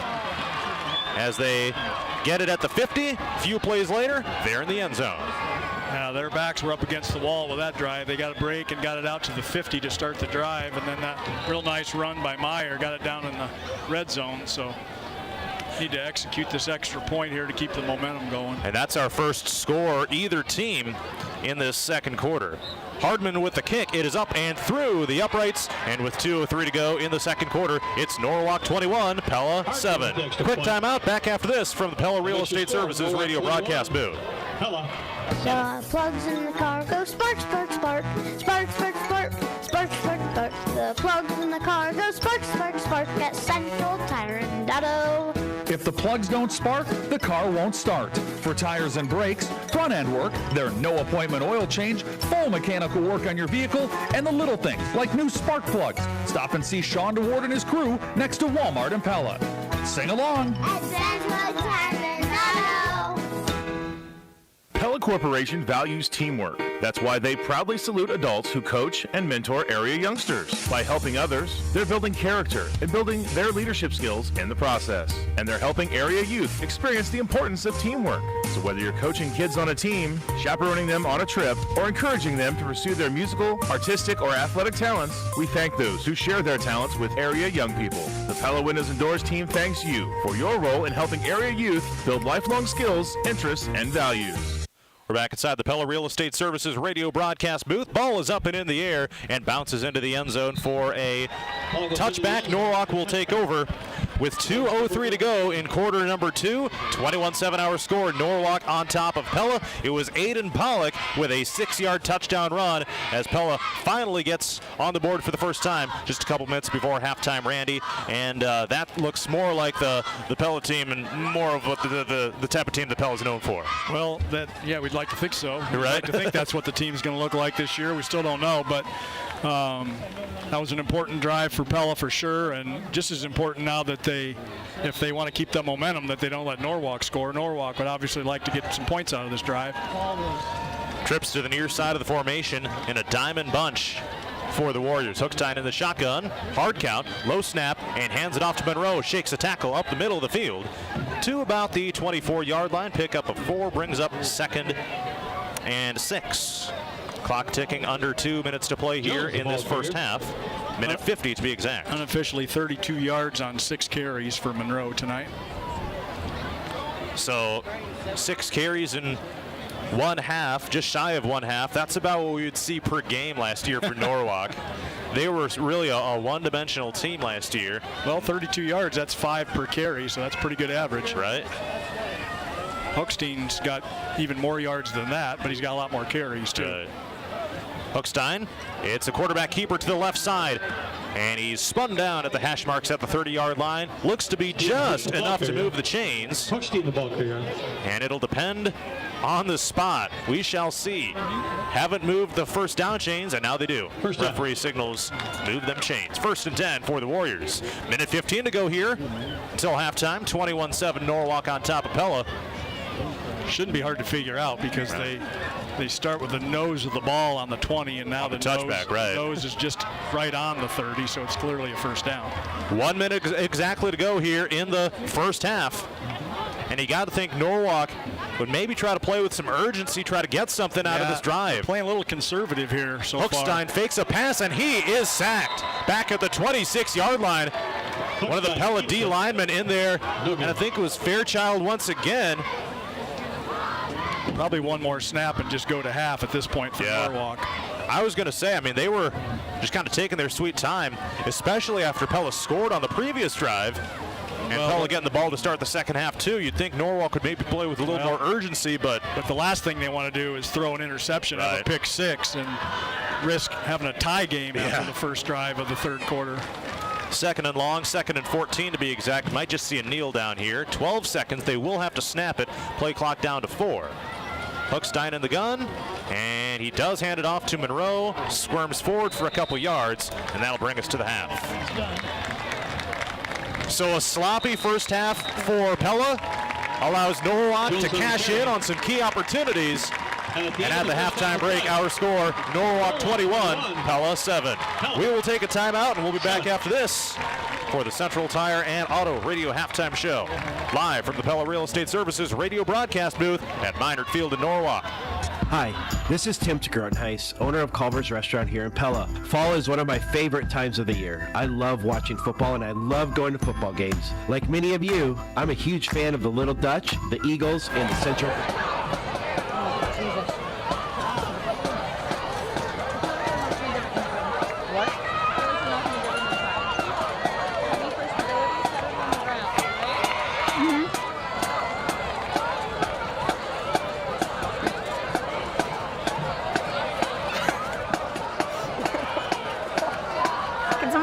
Shut up.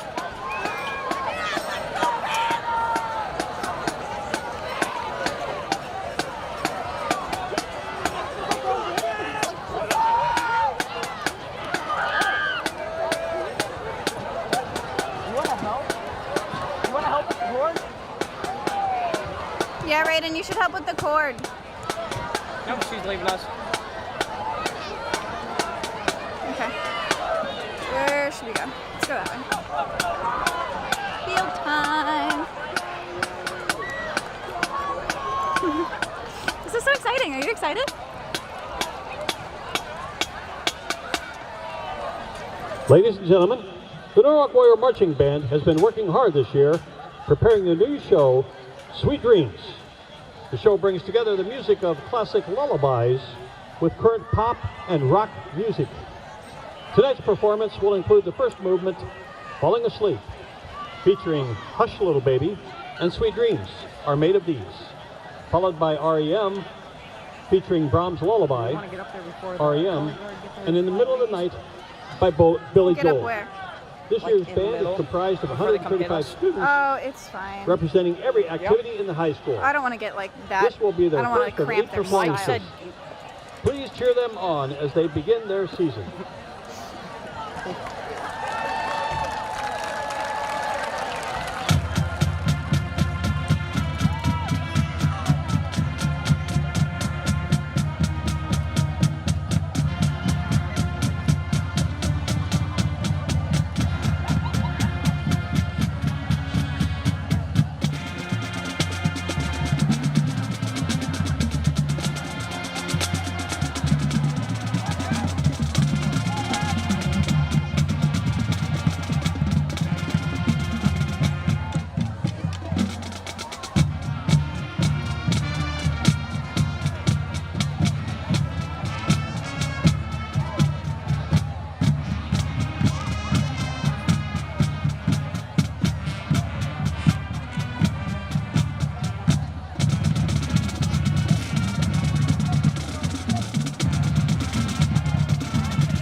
drum majors, Alana Joss, Emily Jurgens, Trent Frederick. Is the band ready?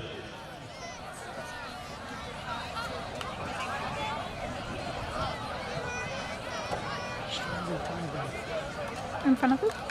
In front of the whole band. Warrior Marching Band. Hold on. You may take the field in exhibition.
Where do we go?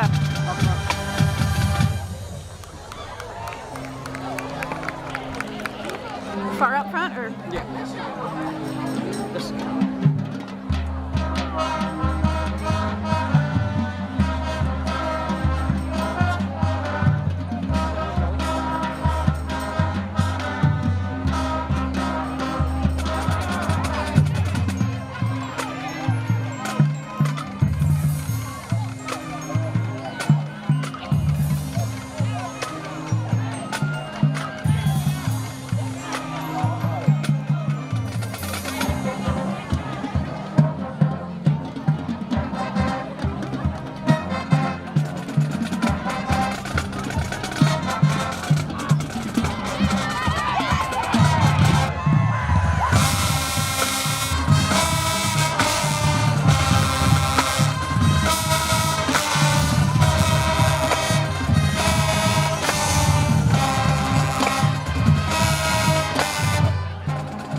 They're getting their flags.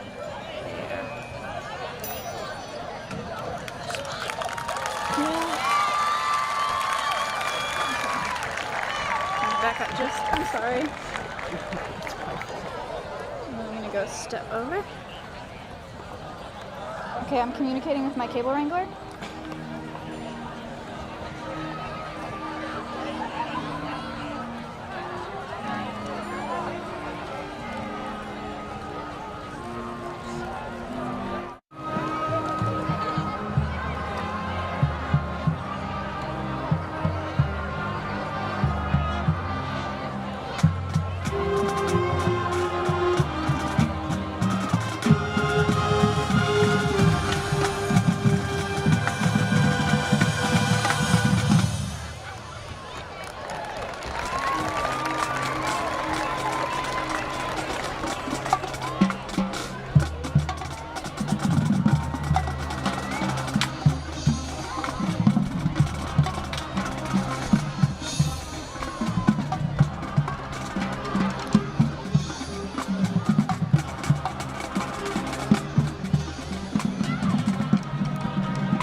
and gentlemen, the Norwalk Warrior Marching Band. The Norwalk Warrior Marching Band is directed by Nick Menke and Ben McCartney. The color guard is directed by Libby Pulver and percussion by Brent Lee. Your next opportunity to see the Warrior Marching Band will be right here in 2 weeks at the next home game. How about another round of applause for the Norwalk Warrior Marching Band.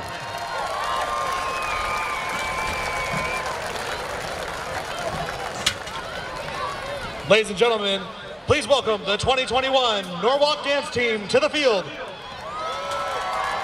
The team is coached by Nicole Prenger, and members of this year's team includes Ariana Bacher, Autumn Gamboa, Caitlin Dvorak, Cassidy Truman, Ella Nielsen, Jason White, Jordan McConkey, Juliana Warren, Kelsey Davis, Natalie Hargan, Nico Higgins, Olivia Ewing, and Taryn Dunn. Your Norwalk dance team.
Ladies and gentlemen, your 2021 Norwalk dance team.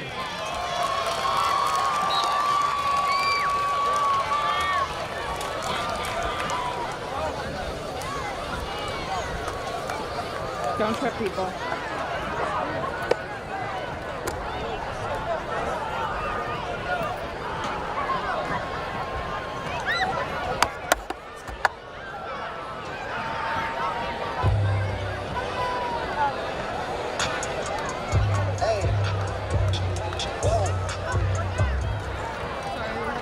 Ladies and gentlemen, the Norwalk Athletic Department would again like to thank Dr.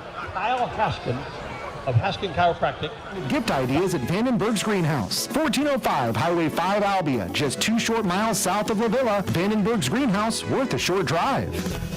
At least 5 new stories every day. Let's Talk Pella every weekday. Breaking news, live severe weather coverage, in-depth with Dr. Bob Leonard, community calendar events. All that and more on your home for today's Pella news and local information. 92.1 at KRLS. You can also find it all at KNIACableS.com. And you can listen anytime and anywhere by downloading the free KRLS mobile app. Nobody covers Pella more because we care more. The one to count on for today's news and local information. 92.1 KRLS. Hello. We're back live at the Norwalk High School football field, Minard Field at Warrior Stadium. As we are back with more of the Central Tire and Auto Radio halftime show. John Mowinkle, Randy Sycamore with you here on your Friday evening week one action. 21-7, Norwalk leading Pella here at the half. And with that, let's take a look at some second half adjustments presented by DeYoung Door Service. Randy, what does Norwalk have to do to maintain this lead? And on the other side, what do you want to see from the Dutch here in the second half? Well, I would think it would be key for Norwalk to not have any turnovers. They haven't had any yet, but certainly not give Pella any short fields and get back into this game, I think would be important for them. Their offense has been pretty productive, but they haven't sustained a long drive yet either. So that would relate entirely to Pella's keys to the second half, which would be do not turn the ball over anymore. Already had about 5 too many, and if they were to come back and get this one, it would be amazing, because you don't usually lose the turnover battle that much and win a football game, especially against a good team. No doubt about that. Second half adjustments have been presented by DeYoung Door Service. One of the quickest ways to adjust the look of your home is with a new garage door. From the gurus of garage doors, DeYoung Door Service in Pella. They reset the halftime clock to 3 minutes to allow the teams to do some second half warm-ups here. Not that you'd need to do much warming up on a night like this, right, Randy? I think I've warmed up plenty. Yeah, it's 85 degrees at 8:52 p.m. according to the National Weather Service. And let's see, humidity is 115%. Right, man. Dew point is, I got 69 on the dew point. I don't think that's quite right. I think it's a little higher than that. Either way, there is a little bit of a south breeze, thankfully, to at least keep it inhabitable anyway in this press box. But but you know, that's what happens at week one. You know, week 9 we're going to be complaining that it's too cold, I suppose, right? Right, exactly. We'll have the windows down and the furnace on. Yeah. Either way, it is football season, and we are sure thrilled to be back at it here up in the broadcast booth. And you know, as far as season openers are concerned, in recent history, Norwalk just got clobbered in their season opener last year. They lost 45-14 at Carlisle, so they have to be a lot happier with how things are going in the opener here tonight. Meanwhile, for Pella, kind of touched on this earlier, but almost the same story as last year, with just getting off to a really slow start in their season opener. And you know, Coach McKinstry will have those adjustments, but not looking too great tonight for Pella. Another 24 minutes of football to go, though, Randy. Right. Well, I think it's, I mean, I don't want to put everything on this first drive, clearly, but if Pella would get a touchdown in this first drive, it would certainly be a game changer. You have been listening to the Central Tire and Auto Radio halftime show. For tires, front-end work, their no-appointment oil change, and full mechanical work on your vehicle. Stop and see Sean DeWard and his crew next to Walmart and Pella at Central Tire and Auto. Interesting that because Pella chose to receive the second half because they deferred, Norwalk chose to take the wind in the third quarter. So their thinking must be, let's try to get a touchdown here with the wind and put it out of reach. I go against 95% of the coaches in the world, but I always want the wind in the fourth quarter, because if I have to have a comeback, then I want the wind at my back. Especially if you're kicking a field goal, right? At the end. but and maybe it won't matter, but Pella apparently is going to have the wind at their back in the fourth quarter. Pella will receive the So we'll see how that plays out. Be sure to stay tuned after the game tonight for the Greg Young of Indianola Football Friday Night Radio Scoreboard Show, live on 92.1 KRLS, 94.3 and 95.3 KNIA as well, with Nathan Sage back at Mission Control, running through all the scores, all the highlights, and more on our scoreboard show following all of our broadcasts here tonight. So Norwalk will kick it off from right to left as we see it from our broadcast booth. They'll be heading up to the north. And again, we are live inside the Pella Real Estate Services radio broadcast booth. Kyler Rodman, the kickoff specialist for Norwalk. And he will be sending it down to Aiden Pollock and Fuller, it looks like. Fuller out there as well.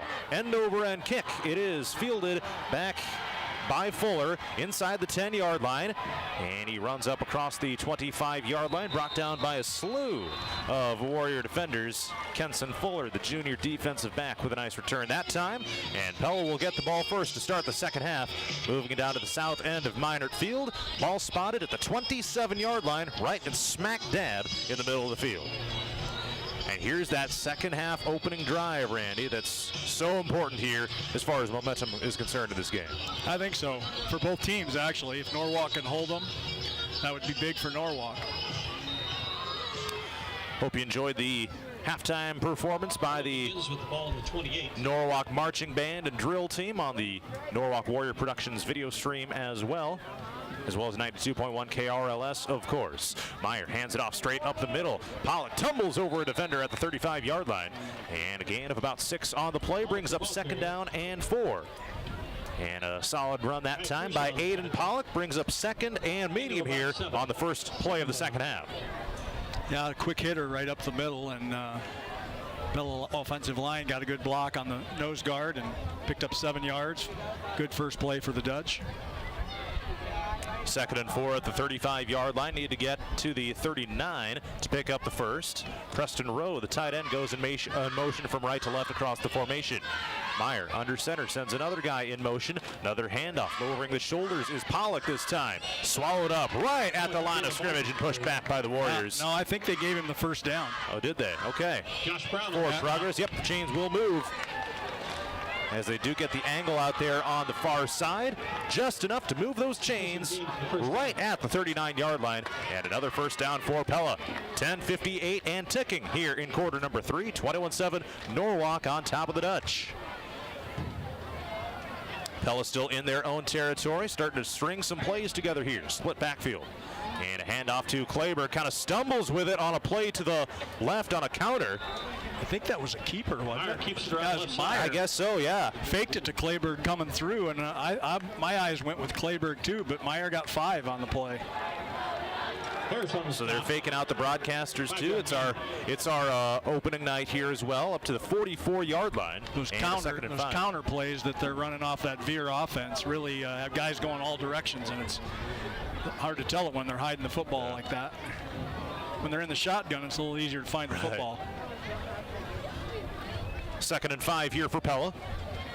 Ball spotted far hash at the 44-yard line. In motion goes Thorson. And it's a handoff this time. Pollock. A couple yards forward for Aiden. Just shy of the 50 at the 47-yard line. And a 3rd down and 2, or a long 2 coming up, we'll call it. Yep. Need to get it out to the 49-yard line to pick up the first. And a crucial play here on the first drive of the second half here for Pella. Be interesting to see what they do if they don't get this first down. 4th and short, I would think they'd go for it. 4th and long, probably punt. So anything but a loss here is what Pella's looking for. Fake the handoff. Quarterback keeper on a bootleg by Meyer. Jukes a defender across the 50-yard line and picks up a first down to the 46 inside Norwalk territory. And that's a chain mover for the Dutch. That was the play that got them, 37 yards down to the red zone right before the half. So that play worked pretty well there again. Norwalk better pursuit that time, but first down for the Dutch. 9:15 to go here, third quarter. Norwalk 21, Pella 7. As the Dutch grinding out a drive here. You pick up 4 or 5 yards every play, you're going to be in good shape. That's what my high school coach has always said. Handoff straight up the middle, pounding it forward is Kleberg, slips through a tackle just shy of the line to gain. And 2nd and short coming up now for the Dutch. I would say finally for Kleberg, got 9 yards on that one, finally gets him back into positive yardage for the night. That was a nice run. From the 46 to the 37-yard line. Ross on the stop. And Pella not backing down here to start things off in the second half. Gotta wonder what that halftime speech was like for Coach McKinstry. Probably wasn't too vibrant because they were still out on the field. 8:25 to go here in the third quarter. Handoff to Kleberg up the middle. Lowers the shoulders, pops the pads. First down Pella to the 39. Or pardon me, make it the 34-yard line. Borcherding on the stop. Maddox Borcherding Johnson, the big dude up front for Norwalk, playing D-line. Making the stop. 1st and 10 Pella. He's just a junior. Yeah, he is. Got a whole other year of development. Got a lot more cafeteria meals to take down before he heads to Iowa. You betcha. 8 minutes to go here in the third. 21-7, Norwalk leads Pella here at Minert Field. Meyer under center. And it's a quick handoff to the fullback up the middle to Pollock.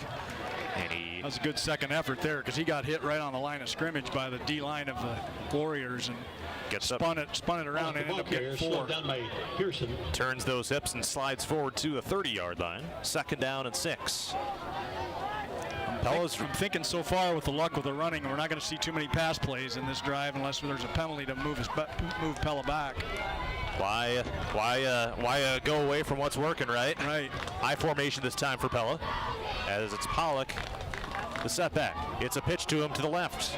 Looking to turn the corner, and he cannot get the corner turned. He is brought down in the backfield. First contact was defensive back Josh Brown. Another Warrior comes flying in to clean up all the way back at the 33, maybe the 34-yard line, and 3rd and long coming up for the Dutch. Like Shetterly got shaken up over there trying to block for it.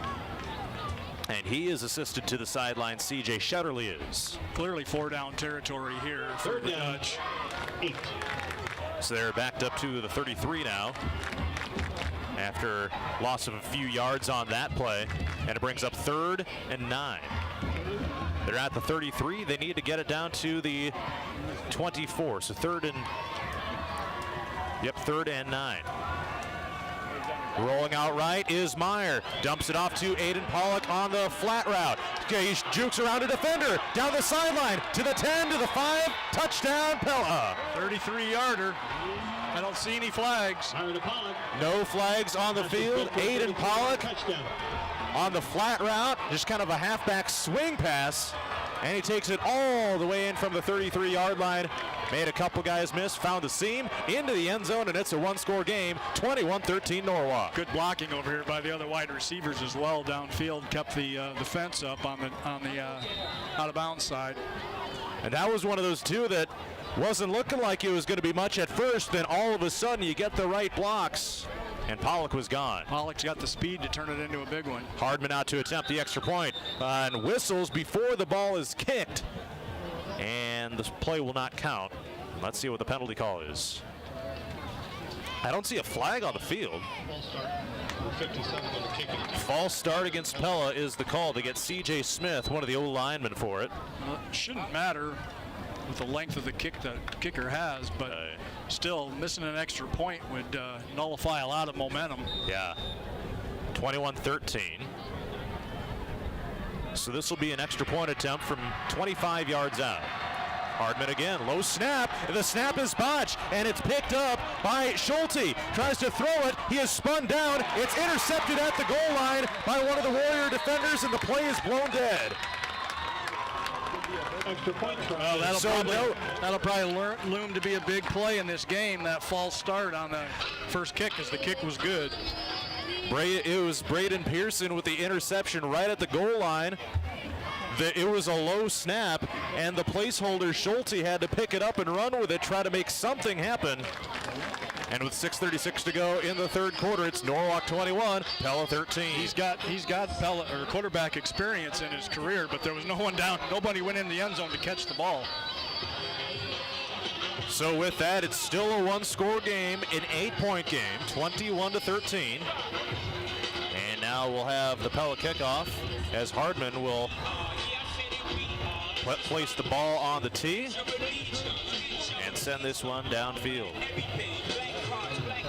And like you said, yeah, it was that close to being a 7-point game if it wasn't for some just tiny movement up front. Yeah, I didn't notice it, but clearly the referee's a lot closer to it than I am. So Aiden Pollock from 33 yards out is Pella's first score of the second half, and the Dutch have scored 13 unanswered points.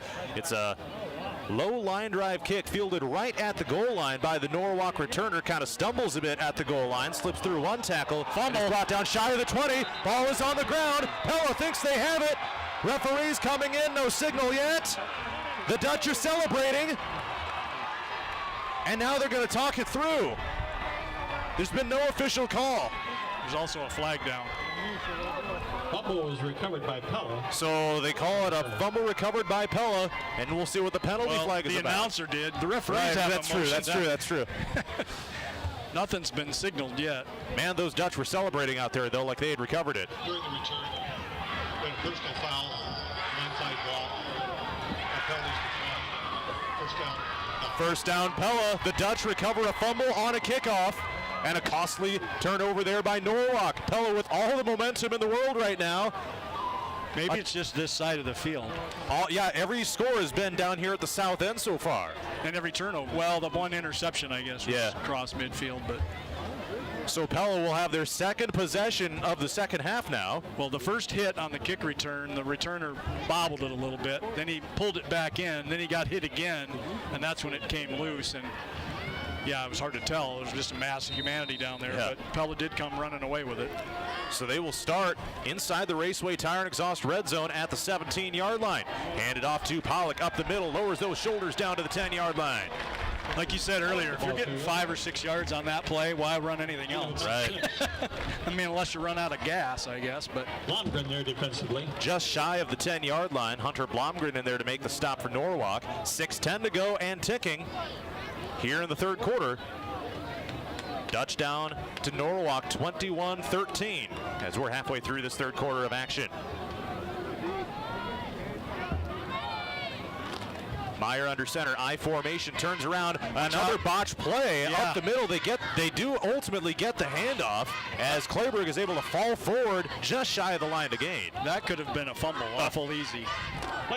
Third down and 1 as Clayberg able to make something out of it. I don't know if the running back's running to the wrong spot or if the quarterback's handing it off at the wrong spot, but they ran right into one another again. Either way, Pella's got their work cut out for them in practice here this coming week before they play North Polk See next if week. this is just a straight quarterback sneak. They only need a yard. Crowd is making noise, and they do hand it off. Spinning down is Pollock just shy of the goal line. First and goal coming up for the Dutch, maybe at the 2. He was windmilled on that one, down inside the 3. Doing a cartwheel on the way to the ground there. First and goal on the 2.5, basically. So what a run that time by Aiden Pollock, and the Dutch are on the doorstep of having a chance to tie with a 2-point conversion.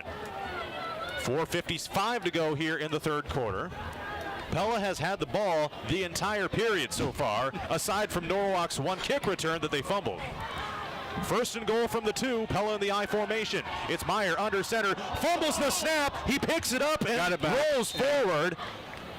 Heady play to just at least get back on it. And at that point, you just gotta kind of plop on top of it. If you try to scoop that up and make something happen, it could be a worse result than that. I'm not sure that was a real good spot. I don't think his knee was ever down when he picked up the ball and he rolled forward and they moved it back about a half a yard. Oh well. Either way, the referees say it's second and goal from the 3 now. Right. Well, most importantly, they didn't fumble from Pella's standpoint. So, yeah, second and goal. Let's try this again.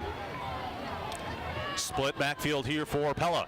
Hand off to Pollock. Counter play to the right, and he's brought down shy of the goal line. Maybe a gain of 1.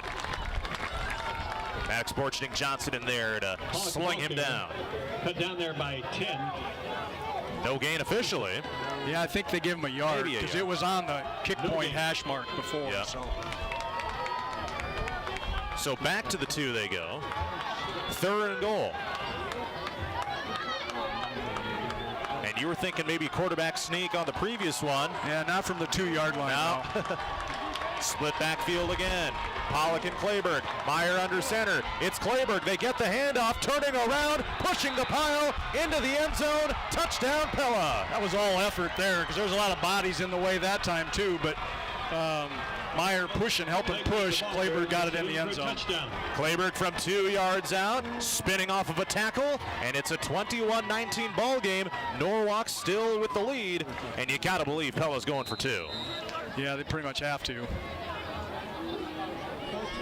Still a lot of time left in this game, but momentum would be huge if they could get the 2-point conversion.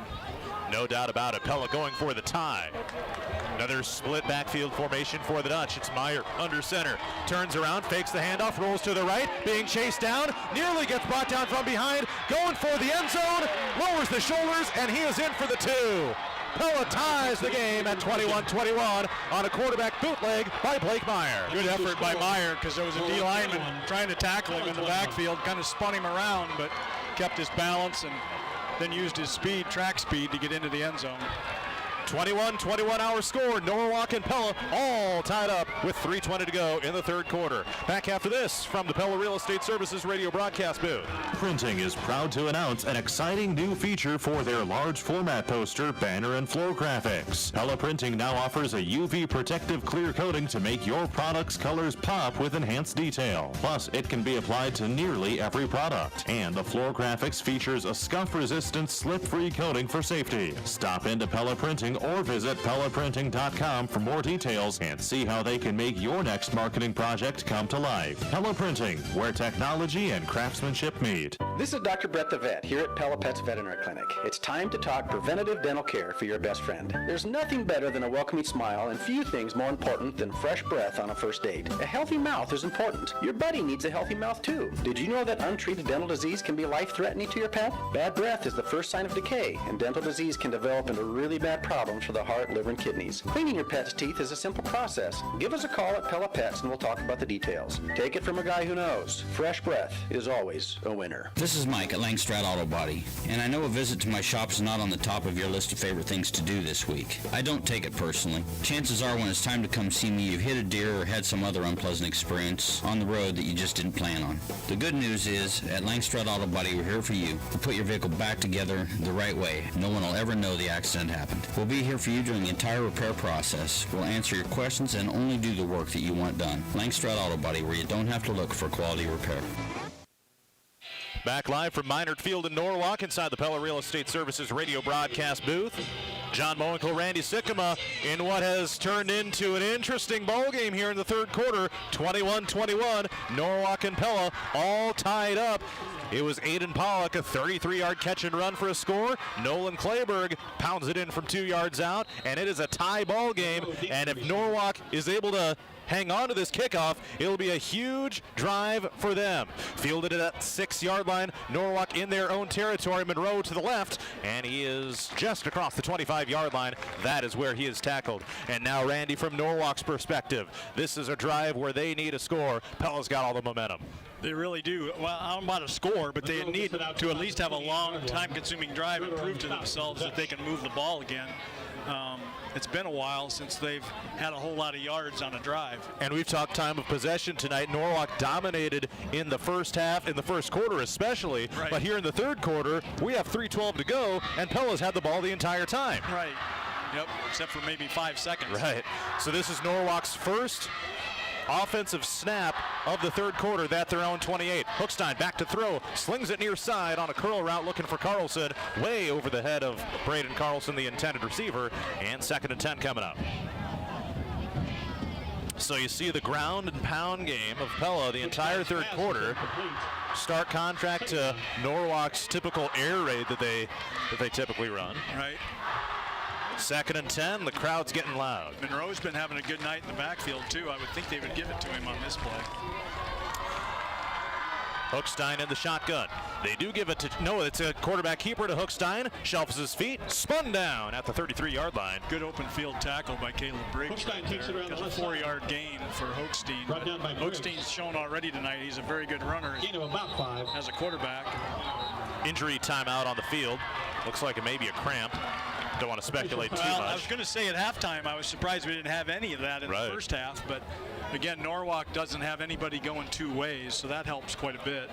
Gives us a chance to give you a Dingaman Concrete game reset. As just kind of recap how things have gone so far. Did mention it earlier how Norwalk dominated in the first half, especially the first quarter.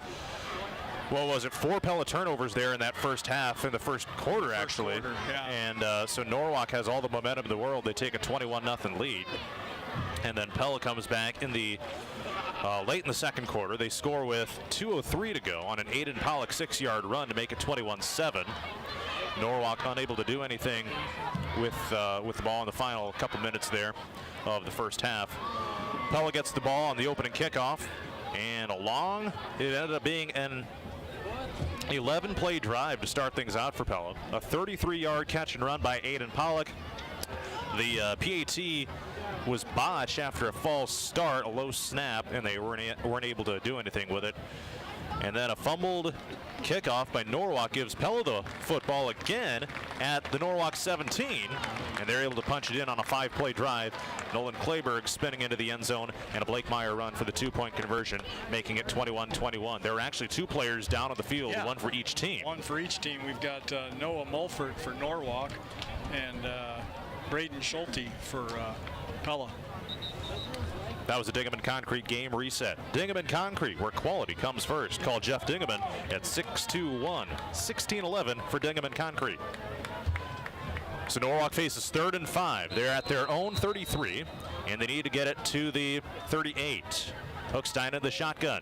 3 receivers far side, a single receiver to the near side. High snap, and Hookstein able to haul it in. Quick throw over the middle, nearly intercepted by Quinn Ramey of the Dutch, and it goes down incomplete. That was going to be a pick 6 because there was no one over there on that side of the field for Norwalk. Dylan Rank, the intended receiver on the curl route, and it's 4th and 5, likely a punting situation now for Norwalk. I would sure think so. Yeah. That'd be pretty risky to go for it here this relatively early in the second half. So it'd be a fake punt, but it's yeah, you never know. The teams will switch out the personnel. Aiden Pollock will stand back near the 30-yard line to return, and Hookstein, the quarterback, is also the punter. Going in motion is Braden Pearson, and he boots it up and away. Nice long kick. It's muffed by Pollock. Now back to the 15-yard line, and a whistle. Fair catch. Okay. And he gave that really early, like too early. But I was going to say, yeah. I was still watching the ball while he signaled for the fair catch. Had no idea he had signaled for it. I mean, the ball was barely off the punter's foot when he waved his arm, which I was kind of surprised by. But so Norwalk goes 3 and out. 2:28 to go here in the 3rd quarter. Tie game between Norwalk and Pella. 21-21 here from the Norwalk High School football field.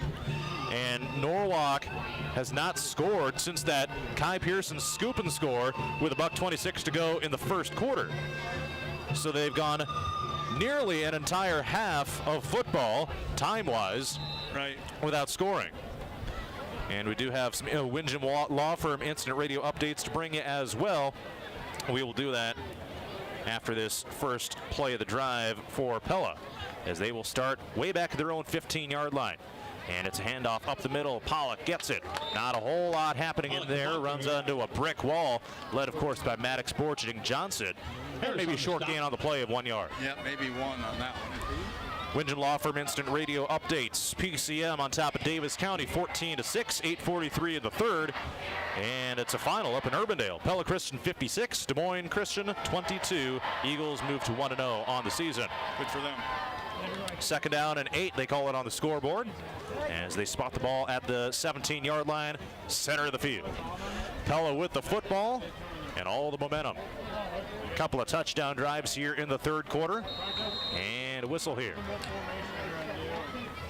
Play clock was running down close to 0, and Pella calls their first timeout. Must have been the reason for the call. I'm not sure. I thought they were going to get the snap off, but timeout, Pella. And that is a Vision for Less timeout, their first one of the 2nd half. That's been another Vision for Less timeout, improving lives by helping people see better. If poor visibility is causing you to miss things, take a timeout and visit Vision for Less in Pella and get back in the game. So needless to say, Randy, I mean, Pella with all this momentum that they have, a couple touchdown drives already in the 3rd. Not that a 1-score lead would take control of this game, but it would really feel like they'd be on their way to doing so if they're able to take it to the barn on this drive. Well, especially since Norwalk really hasn't done much of anything offensively for, like you said, quite some time. Norwalk would feel a little down in the mouth, I would think, if they would fall behind here.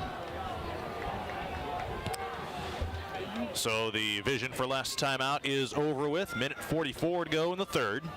And again, we're tied up at 21. 2nd and 8, Pella from their own 17. It's Meyer under center. Turns around, and it's a quick handoff, and he is stopped in the backfield. They hand it off to C.J. Shetterly that time, who is absolutely smothered behind the line of scrimmage by the Warrior D-line. Not sure what that play was all about. He must have been lined up as a running back. He's one of the wide receivers. Yeah, well, it looked like there was a wing back in the formation, too. And with the angle all the way down there, it's a little tough to see. And we do have another injury timeout. And I'm wondering if that is Shetterly that's down. Yeah, he got hurt on the tackle. He limped off earlier down here when I don't know which touchdown drive it was, but he limped off as a wide receiver then. Yeah. Can't see much through my binoculars. I put it up to my face and they just fog up. So that's not happening very well tonight on a night like this. But well, Pella hasn't had 3rd and long yet this half, so it'll be an interesting play call here. Yeah, it'll be 3rd and 12 from their own 13. I would think they would throw it, but we're also just about to the end of the 3rd quarter where it's going to turn and have Pella have the wind at their back. I don't think they can run a play and get the wind for the punt. I think there's too much time for that. Yeah, even if they would run a running play, you know what I mean? They're going to have to punt into the wind. Unless you have a play that takes like 9 seconds. Yeah, or quite a bit, yeah. So the injury timeout is over with as Shetterly is off to the sideline. Best wishes, of course, to him. Yeah, I hope that's not too serious. He is one of the receivers that would likely be out there on a 3rd and long play, but Pella has plenty of receivers. Looks like Thorson and Knox going wide left. Jason Knox, that's a name we haven't called tonight. See if he gets in the game with some action. It is a halfback pitch to Clayberg. Tries to turn the corner on a sweep play to the left, and he gets nothing. Run out of bounds right around that line of scrimmage, and Pella faces 4th down and long. Yeah, would he get maybe a yard out of that? Maybe, yeah. He was just kind of chased out, nowhere to go on that one. 4th down. So 4th down and 12 coming up for the Dutch. 57 seconds to go in the 3rd. About 30 seconds different between the time clock and the play clock. So going to have to punt into the wind and see what happens and hope the defense can hold from a Pella standpoint. Norwalk should get good field position out of this deal. Luke Hardman is back out there once again. He's cleaned up his game. Yeah, to say the least. Play clock is down to 3, and here's the snap. He gets it up, and not a good punt. Bounces at the 35-yard line, does take a Pella roll. Now it's rolling back the other way, and it is down. And the question is, where do they spot it? 44. I was going to say, yeah, because it's where it's initially touched, and whoa! Yeah, they spotted at the 48, initially anyway. That doesn't work, though. This guy on the down here on the Norwalk side is going to move him up. It's his call officially, right? Right. Someone says thank you down there in the crowd. Yep. So it looks like they'll move it to the 44-ish. 24 seconds left in the 3rd quarter. Probably just one play here for Norwalk, unless it's an incomplete pass, of course. Correct. Or out of bounds to stop the clock. So a couple punts here as the 3rd quarter winds down for either team. Personal foul. Yep. Number 1, the receiving team continuing to participate after his helmet came off. Penalty, 1st down. It's a 10-yard penalty, did you say? I'm not sure I've heard that penalty very often. No. Isn't that the first penalty of the half, other than on the false start? I believe so, yeah. I don't know if you're familiar with that famous Jason Witten play with the Cowboys where he catches the ball, has his helmet torn off, and runs for another 20 yards before getting tackled. Right. But so Norwalk. That's kind of a big play now. That moves them back to their own 40. Backed up to the 41 to be exact, and it's a quarterback keeper. Hookstein brought down in the backfield. Second at about 12 or 13 coming up. On the stop that time was Trey Van Houen. Able to pop down a fake handoff. No, that was Gift, I think. Was it? 51, yeah. All right. And that'll bring us to the end of the 3rd. 21-21, Norwalk and Pella. And we got ourselves quite the 4th quarter. We got a football game, don't we? We sure do, Randy. Back after this for the 4th inside the Pella Real Estate Services radio broadcast booth. What's the big deal? Where can you get pizza, bread twists, specialty chicken, and more for just $5.99 each? Is it at Domino's? He hands off hand-tossed pizza and a marble cookie brownie. He's going! There's a lot of variety on the radio and at Domino's too, where you can Mix and match 2 or more. $5.99 each at Domino's. 2-item minimum. Pan, pizza, bone-in wings, and bread bowls will be extra. Ask for this limited time offer. Prices, participation, delivery area, and charges may vary. As you've been out and about on your summer travels, you may have noticed that car lots everywhere are looking pretty bare these days. This is Cyrus Glennon with Ulrich Ford Lincoln in Pella, just letting you know that we still have plenty of vehicles on the lot, and we have hundreds of vehicles on order, including 50-plus Bronco Sports, almost 200 F-150s, and over 60 Super Duties. We'd love for you to stop by and take a look at what we have in stock, or check out the vehicles we have on order and reserve one in your name today. Come see us at Ulrich Ford Lincoln in Pella, taking care of you since 1935. When the moment arises and it's time for a new roof, think Randall Roofing. This is Randy Jarzombek, owner of Randall Roofing, and We're back inside the Pella Real Estate Services radio broadcast booth as we get ready to start the fourth quarter of action. Norwalk and Pella. Hookstein rolls to the left, slips away from 2 tackles, 2 sacks. Now he takes off forward on second down and long and run out of bounds across the 50 to the 45, and that's a Norwalk first down. Big play there for Norwalk, that's for sure. 16 yards. 16 yards on the play up to the Pella 46-yard line.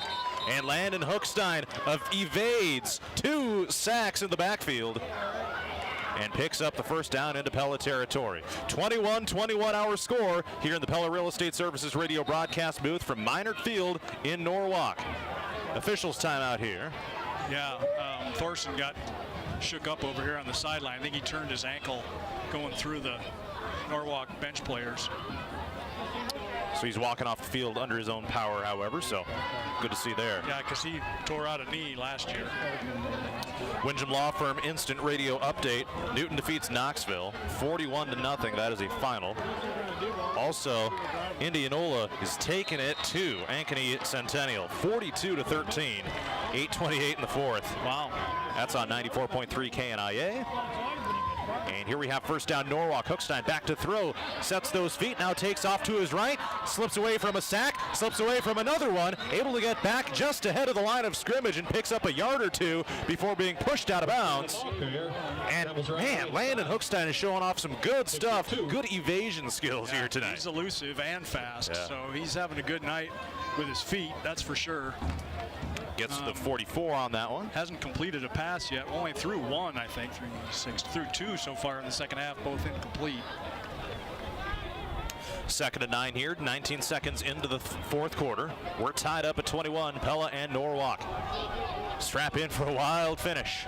Trips to the far side of the field for the Warriors. Back to throw. It's a high pass to the near side. It was bobbled along the sideline, and the official signals incomplete on the flat route out there, looking for Braden Carlson. Couldn't quite haul it in. Even if he had caught it, it would have only been about a 1-yard gain. But real big play here for both sides. Norwalk, I don't know if this is 4-down territory or not, but Pella would sure like to get the ball back. You gain 5 or so yards on the play, then maybe it's 4-down territory. Another incompletion, probably looking at a different story. Need to get it to the 35-yard line. Pella side. Hookstein back to throw, fires it to the far side of the field. Wide open, catching it is Carlson out there inside the Raceway Tire and Exhaust red zone to the 15 and pushed out of bounds. Way too much confusion on the Pella side that time. Nobody knew who anybody was covering. That was Dylan Rank on the catch, pardon me, but either way, it's a first down Norwalk inside the Raceway Tire and Exhaust red zone.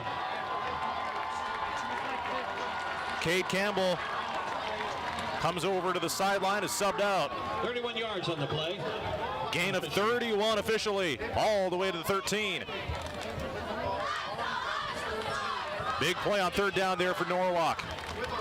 Trips to the near side. Hookstein back to throw. Lobs it to the corner of the end zone. It's caught! Touchdown, Norwalk! And that was Carlson that time. Nice throw, nice catch. 14 yards for Norwalk. A 13-yard throw and catch by Braden Carlson. Right there tipping those toes inside that pylon. And it's 27-21 Warriors with the lead right back.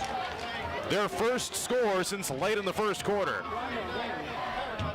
And Gabe Johnson in to attempt the extra point. The holder is Cade Campbell. And now a flag flies. And Norwalk will be marched back 5 yards. Not sure what the call was. Did he give a signal? No, he didn't. Come on, man, get on your mic and tell us what happened, right? So it'll be a 25-yard extra point.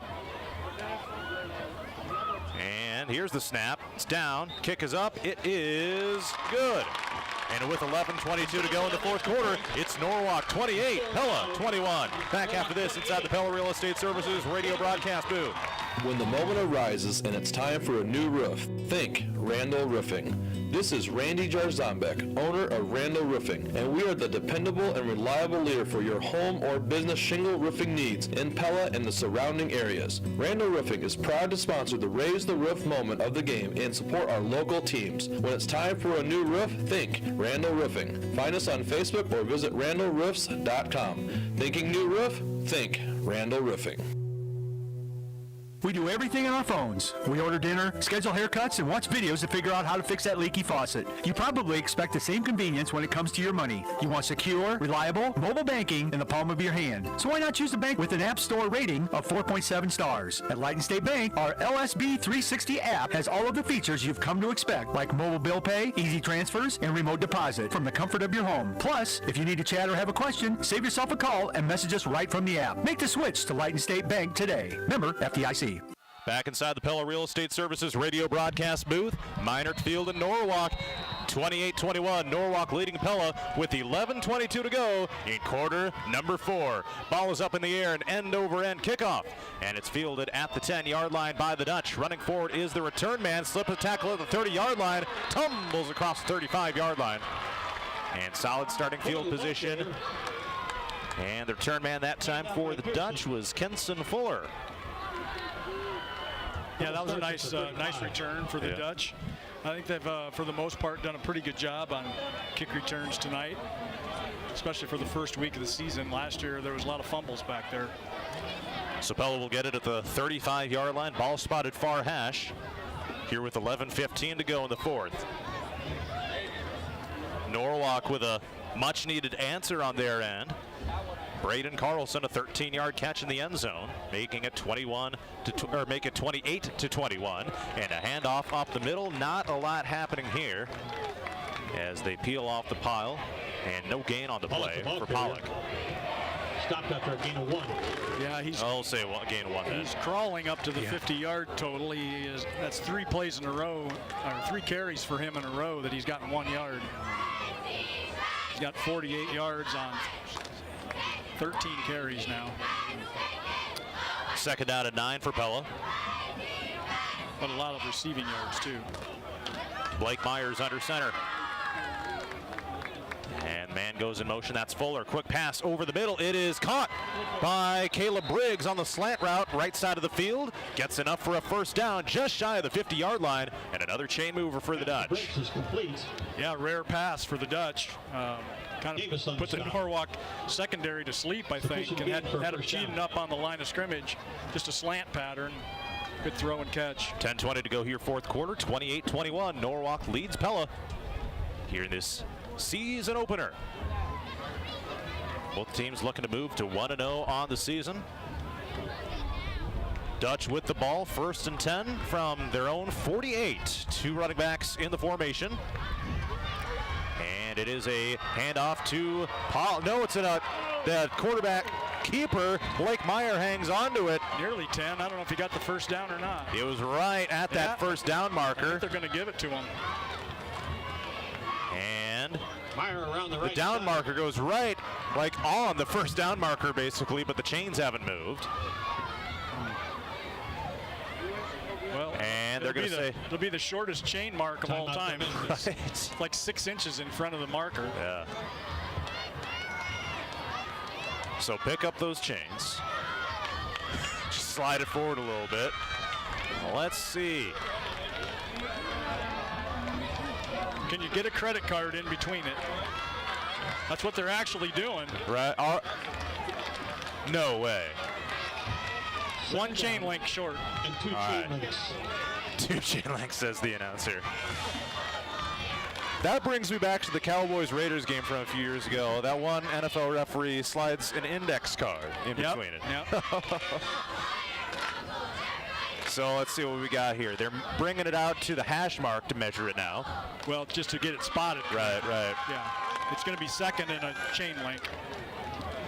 Second and an inch, depending on how long the link is, right? One of my horror stories as far as referees goes, and this was actually at the Unidome. Play like that, the referee went down and rolled the ball over to the yardage marker. Really? Yeah. And then said it was short.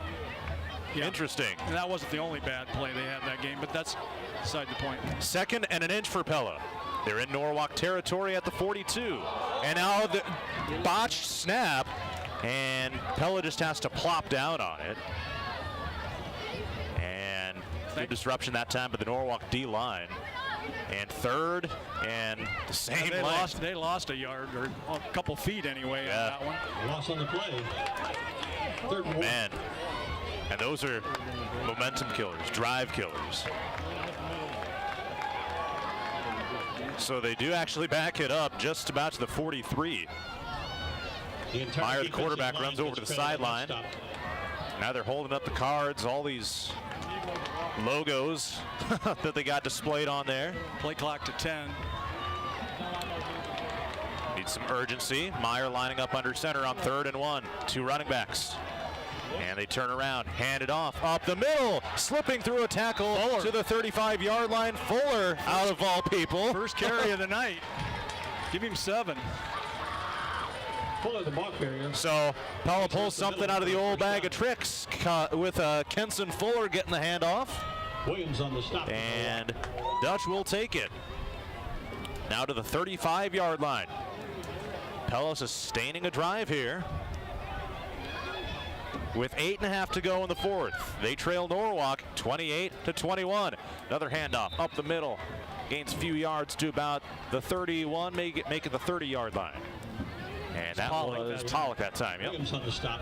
So that puts him over 50. Now he's at 52 yards for the night. Justice Williams with the stop. Referee backs the ball up to the 32. And they'll make it 2nd and 6. Okay.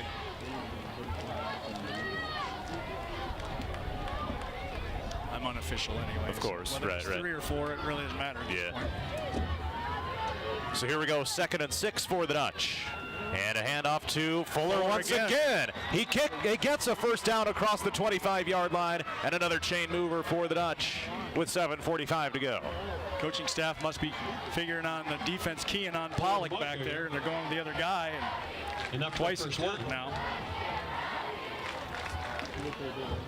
And Pella's just methodically pushing the ball downfield.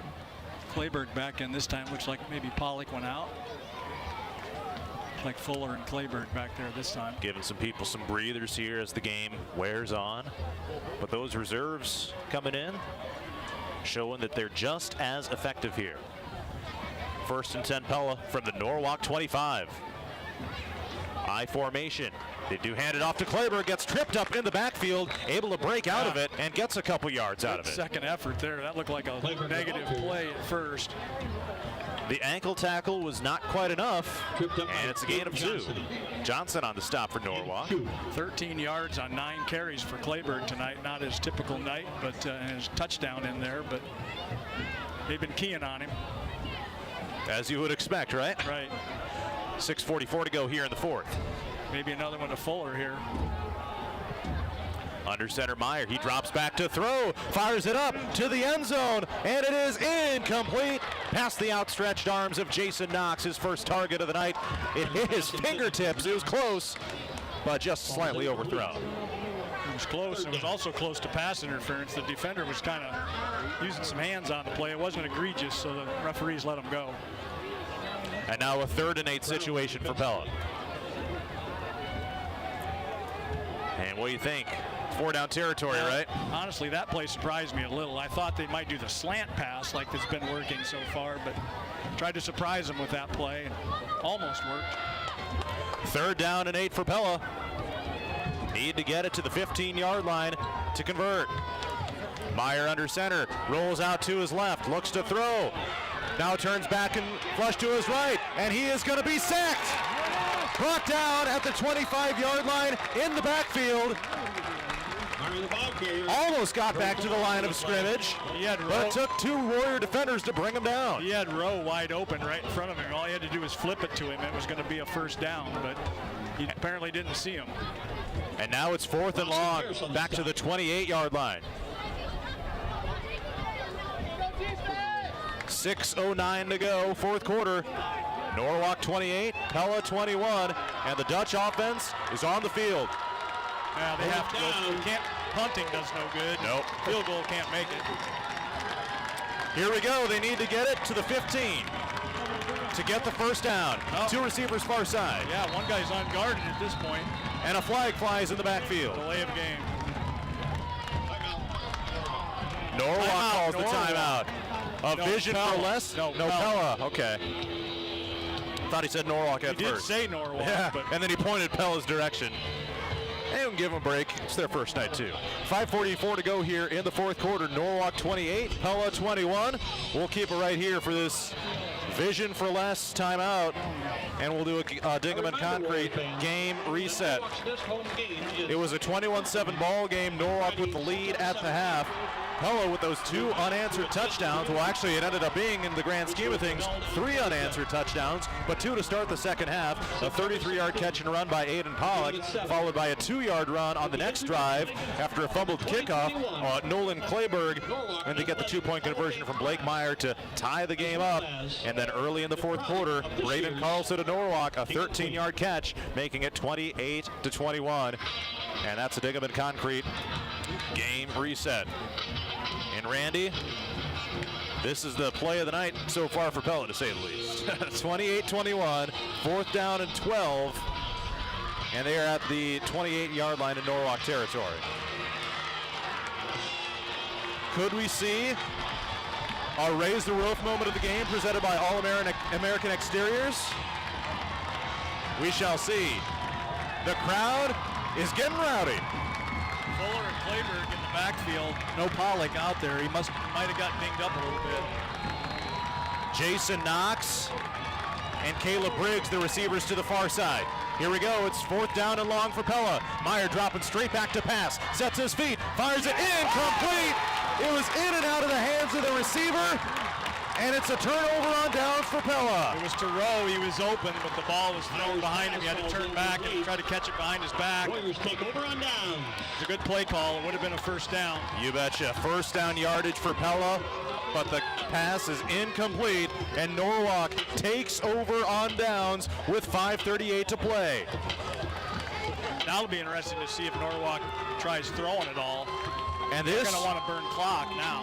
Yeah, this could be a dagger drive for Norwalk. Well, yeah, any kind of drive would end the game, quite honestly. But I mean, I don't know if they try running plays just to at least get 2 minutes off the clock. This place went crazy when that happened.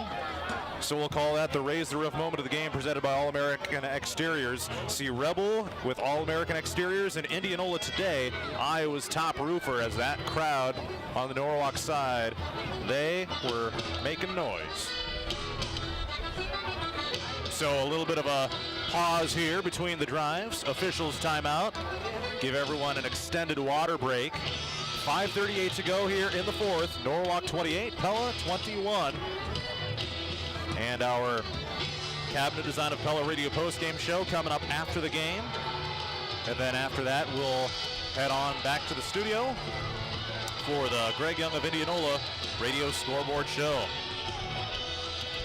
We do have a couple of touchdown winners to tell you about as well,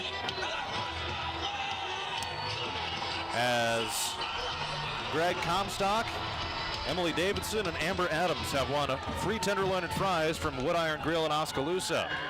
Giving away free tenderloins all season long, and the only way you can win is to visit for dinner and drop your name in the box at the front counter. Then listen to next week's Dutch game to see if you're a winner in the Wood Iron Grill Radio Touchdown Challenge. Flag flies before the ball was snapped. Norwalk thinks it's against Pella. Pella thinks it's against Norwalk. Offsides. 57 on the defense. And it's against the Dutch. That's a 5-yard walk-off there, and 1st and 5 coming up for Norwalk. So they move it to the 33-yard line from the 28. They set the play clock to 25 seconds. And they reset the play clock. So 5:38 to go here in the fourth. Norwalk 28, Pella 21. And a put-away drive here, potentially for the Warriors. Hookstein dropping back to throw. Got some time. Now he's flushed out of the pocket. Gets swallowed up in the backfield, and he's brought down at the 35. Gets back maybe a little bit ahead of the line of scrimmage. Several Dutch defenders in there to bring him down. Ends up picking up a yard or two. Spotted to the 35-yard line. 2nd and 3 coming up. 2nd and 3. Hookstein proving to be elusive. 2nd down and 3.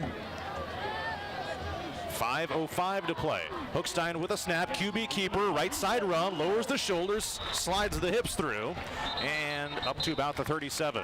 You know, they snapped that with about 19:18 on the play clock, Randy. I'm surprised they're doing it that early. Me too. Pella used their last time out here. Vision for last time out to be exact. 1. So that's interesting. That is interesting. Using the last time out in that situation. You know, I guess who am I to say, you know, whether you should or shouldn't use it, but having that timeout in your pocket late in the game, always useful, but Pella will be without a timeout from this point forward. Norwalk still has all 3 timeouts here in the second half that they are allotted. And a 3rd and 1 coming up. Norwalk is at their own 37, need the 38. And at the same time, though, you know, on the flip side of that kind of thinking, you know, at this point of the game, Randy, if Pella is able to get the stop here, you know, it forces Norwalk to punt, and so you give your defense a little bit of a break.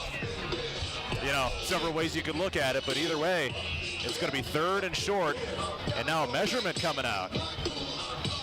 Very late in the game for this, and it will still be 3rd down and short, a couple chain lengths short.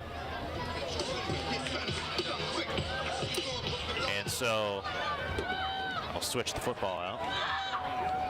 Well, the only thing I can think of is that they're going to go for like an all-out blitz or something on the defense because kind of an unusual time to use the last time out. Right. I mean, you got to stop the clock at some point, but so they do spot the ball using the chains to mark it correctly. Now they run all the way across to the other side of the field, to the Pella sideline. Vision for less timeout is over with, and 3rd and short coming up for Norwalk. Just ahead of the 37-yard line, ball is on the near hash. Trips to the far side of the field for the Warriors. Single receiver to the near side. Monroe, the running back. Hookstein in the gun. Low snap, ball is on the ground, and who's got it? A fumble on the play. Got it back, but it's going to be a punt play now. Yeah. I think he knew there was an all-out blitz coming. Or at least the center did. It was a low snap. It really wasn't quarterback Hookstein's fault. It was a low snap. So that'll back him up a few yards to the 34. And a punting situation coming up for Norwalk. Pella's going to get the ball back with right around 4 minutes to play, depending on when they snap it. Caleb Briggs is back to return, right at the 30-yard line. Hookstein is the punter. You don't fake it now, do you? Well, timeout they're thinking about it as the Warriors call a vision for less timeout, and Hookstein kicks the ball. They snapped it after the timeout was called, and a vision for less timeout. Norwalk now with 2 remaining. 4:08 to go here in the 4th quarter. Norwalk 28, Pella 21, and now it starts to kind of just drag along as, you know, it's kind of a chess match with the timeouts and everything like that. And well, 4:08 is still quite a bit of time. I mean, quite frankly. Definitely. Less time when you don't have any timeouts left, but. And, you know, Pella's in the position here where they get the ball, say, around the 30, depending on what the type of return, get it up to the 40, maybe the 45. They get it with, you know, 3:45-ish or whatever to go. I mean, Pella would probably use almost that entire amount of time remaining to put it in the end zone, and then you're basically playing for overtime at that point, right? You're not trying to rush at this point. Give Norwalk time back if you do score. If I was the coaching staff right there, I would tell all my kids, do not jump off sides, because a 5-yard penalty is a first down. Amen to that. How costly would that be? So it is Briggs back to return once again for Pella. standing at his own 29. Ball is on the near hash. Hookstein gets the snap, punts it up, and it's a spiral kick. Bounces right on the sideline at the 32.5-yard line. Punt goes out of bounds. So Pella has their work cut out for them. 4 minutes exactly to play in the fourth. Norwalk 28, Pella 21.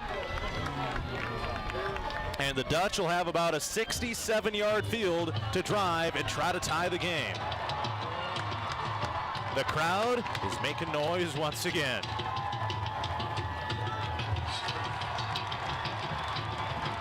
And they got some rock music playing, pump up the crowd.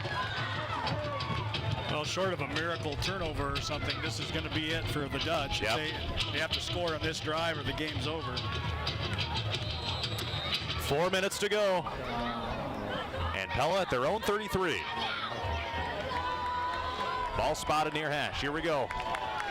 Meyer under center. I formation behind him. Turns around, hands it off, and Clayberg is popped immediately at the line of scrimmage. That was a very slow developing play. It was an ISO play. Norwalk did kind of have it sniffed out once they knew what was happening. And yeah, it was almost like there was hesitation by the Dutch, and they end up losing about half a yard. Reese Thorson will head back over to the sideline, get the play call. Clock continues to run, under 3.5 to go in the game. Pella breaks the huddle. And Meyer lines up under center, split backfield. Turns around, now drops back to pass. Good blocking up front for Pella. Throwing it downfield, it's caught along the sideline. Was he in bounds? They're giving it to him. And yes, he was. A catch along the sideline. Was that Knox out there? So, it was the only receiver in the game at the time. Jason Knox, first catch of the game, is a big one, all the way to the 42 in Norwalk territory. Very nice throw by Meyer. Lofted it in there just perfectly, and a really nice grab, as you say, by Knox. So Jason Knox, the senior, in his first game of his senior year, comes in clutch with a big catch there along the sideline. One of the few, well, Briggs is a senior too, as far as experience at wide receiver. 3 minutes exactly to play. 1st and 10 Pella, movement up front, and a flag flies. And I think it's against Norwalk. And it is against the Warriors. Offsides. So they'll move it from the 42 to the 37. Pella's getting some breaks. Fuller must have cramped up. He came off, and now there's Clayberg and Pollock in the backfield again. Pollock hadn't been in on offense for quite some time. He was playing defensive back, but not on offense. 1st and 5 Pella now. Knox on this side. Double tight ends. Here we go. They do hand it off, as this is Pollock. He is swallowed up a little short of the line to gain. Yep, about 3 yards there. 2nd and 2. Still enough time. Yep. Could still run a running play here to get this first down if they feel confident. Clock ticking, 2:35 to go. Norwalk 28, Pella 21. Dutch are in Warriors territory. 2nd and 2. Handoff up the middle. Pushing the pile forward. Right around that line to gain. Could be a measurement play here. So they peel the pile back, and Clayberg emerges up out of it. Brought down by Blumgren. Initial indication is 3rd down and short. Not calling for a measurement yet, though, so they'll roll with it. 3rd and short. That'd be close, doesn't it? I agree, yeah. They're at the 32-yard line. Just need a yard to convert. I formation, handoff up the middle, and that's a 1st down Pella. And now the pile is still somehow moving as Pollock is able to push it forward. What in the world? That was crazy. Aiden Pollock, the ball, his forward momentum was stopped momentarily. No knee down. He just keeps churning those legs forward, and he picks up even more yardage. Great second effort there. Yeah, it really was. If you're not going to call the momentum stopped on the fumble down here, then you're not going to call it there either. So Big play there, first down now. Down to the 22-yard line on the verge of the Raceway Tire and Exhaust red zone. Split backfield for Pella. Meyer dropping straight back to pass. Under some pressure, they get a great block up front, and the throw is out of bounds. Looking for Reese Thorson on the flag pattern out there toward the end zone. And it brings up 2nd and 10. Minute 20 to play in regulation. Not all bad for the Dutch. At least it stops the clock. Right. What a block that was. I think it was Hunter Blomgren that got blocked. Couldn't quite tell who the blocker was for Pella, but Blomgren was hightailing it in, just about to get the sack. But a key block, at least, avoids the sack for Pella. Play clock down to 10. They're still in the huddle. And Pella with no timeouts left either. Thorson right, Knox left. Rowe at tight end. I formation here, first, make it 2nd and 10. Low snap, Meyer picks it up. They do get the handoff somehow, and forward for a gain of about 7. Pollock, the ball carrier. Aiden Pollock plunges forward, making it 2nd and 3. Takes it down to the 15-yard line. And they're at the 15-yard line inside the Raceway Tire and Exhaust red zone. 3rd down and 3 coming up now. I formation Pella. Meyer hands it off to the fullback, and Kleber spins out of a tackle, breaks another one, and he spins into the end zone. Touchdown Pella, Nolan Kleberg from 15 yards out with 50 seconds to play. And an extra point away from a tie ball game. 28-27. And Randy, you kicking it or you going for 2 here? You're kicking it. All right, on the road. And Norwalk and Pella will kick it here. It's Luke Hardman in to kick to try to tie the game. Snap spot, kick is up and good. And with 50 seconds to play, it's Norwalk 28, Pella 28. And now, game. Absolutely, Randy. It's so chilly outside. Let's play overtime. And it comes down to the final 50 seconds of regulation here. We've seen special teams miscues galore tonight. And, man, imagine if one of those happened here. Pella gets the ball back. I mean, I don't know. Either way. Great effort that time by Kleberg on that run. So, yeah, absolutely. But 2 timeouts remaining for Norwalk. And they cannot afford a special teams miscue here. Or really even a pick. I mean, I'm assuming they're going to throw the ball when they get the ball back. Maybe not. Maybe they're going to have Hochstein run and see what happens, because he's certainly done well doing that tonight. Right. 50 seconds to go. There's only 10 guys on the field for Norwalk. Oh, man, that's happened more than once tonight. And Hunter Benson on the sideline is pumping up the crowd for Norwalk. So here's Hardman to kick it off for Pella. Ball on the tee at the 35, right arm in the air, boots it up and away. It's an end-over-end kick, and they will let it bounce into the end zone for a touchback. Probably a good choice. Yep. Ball goes in. Don't risk the fumble down there. Won't run any time off the clock either by doing that. So now Norwalk has their work cut out for them.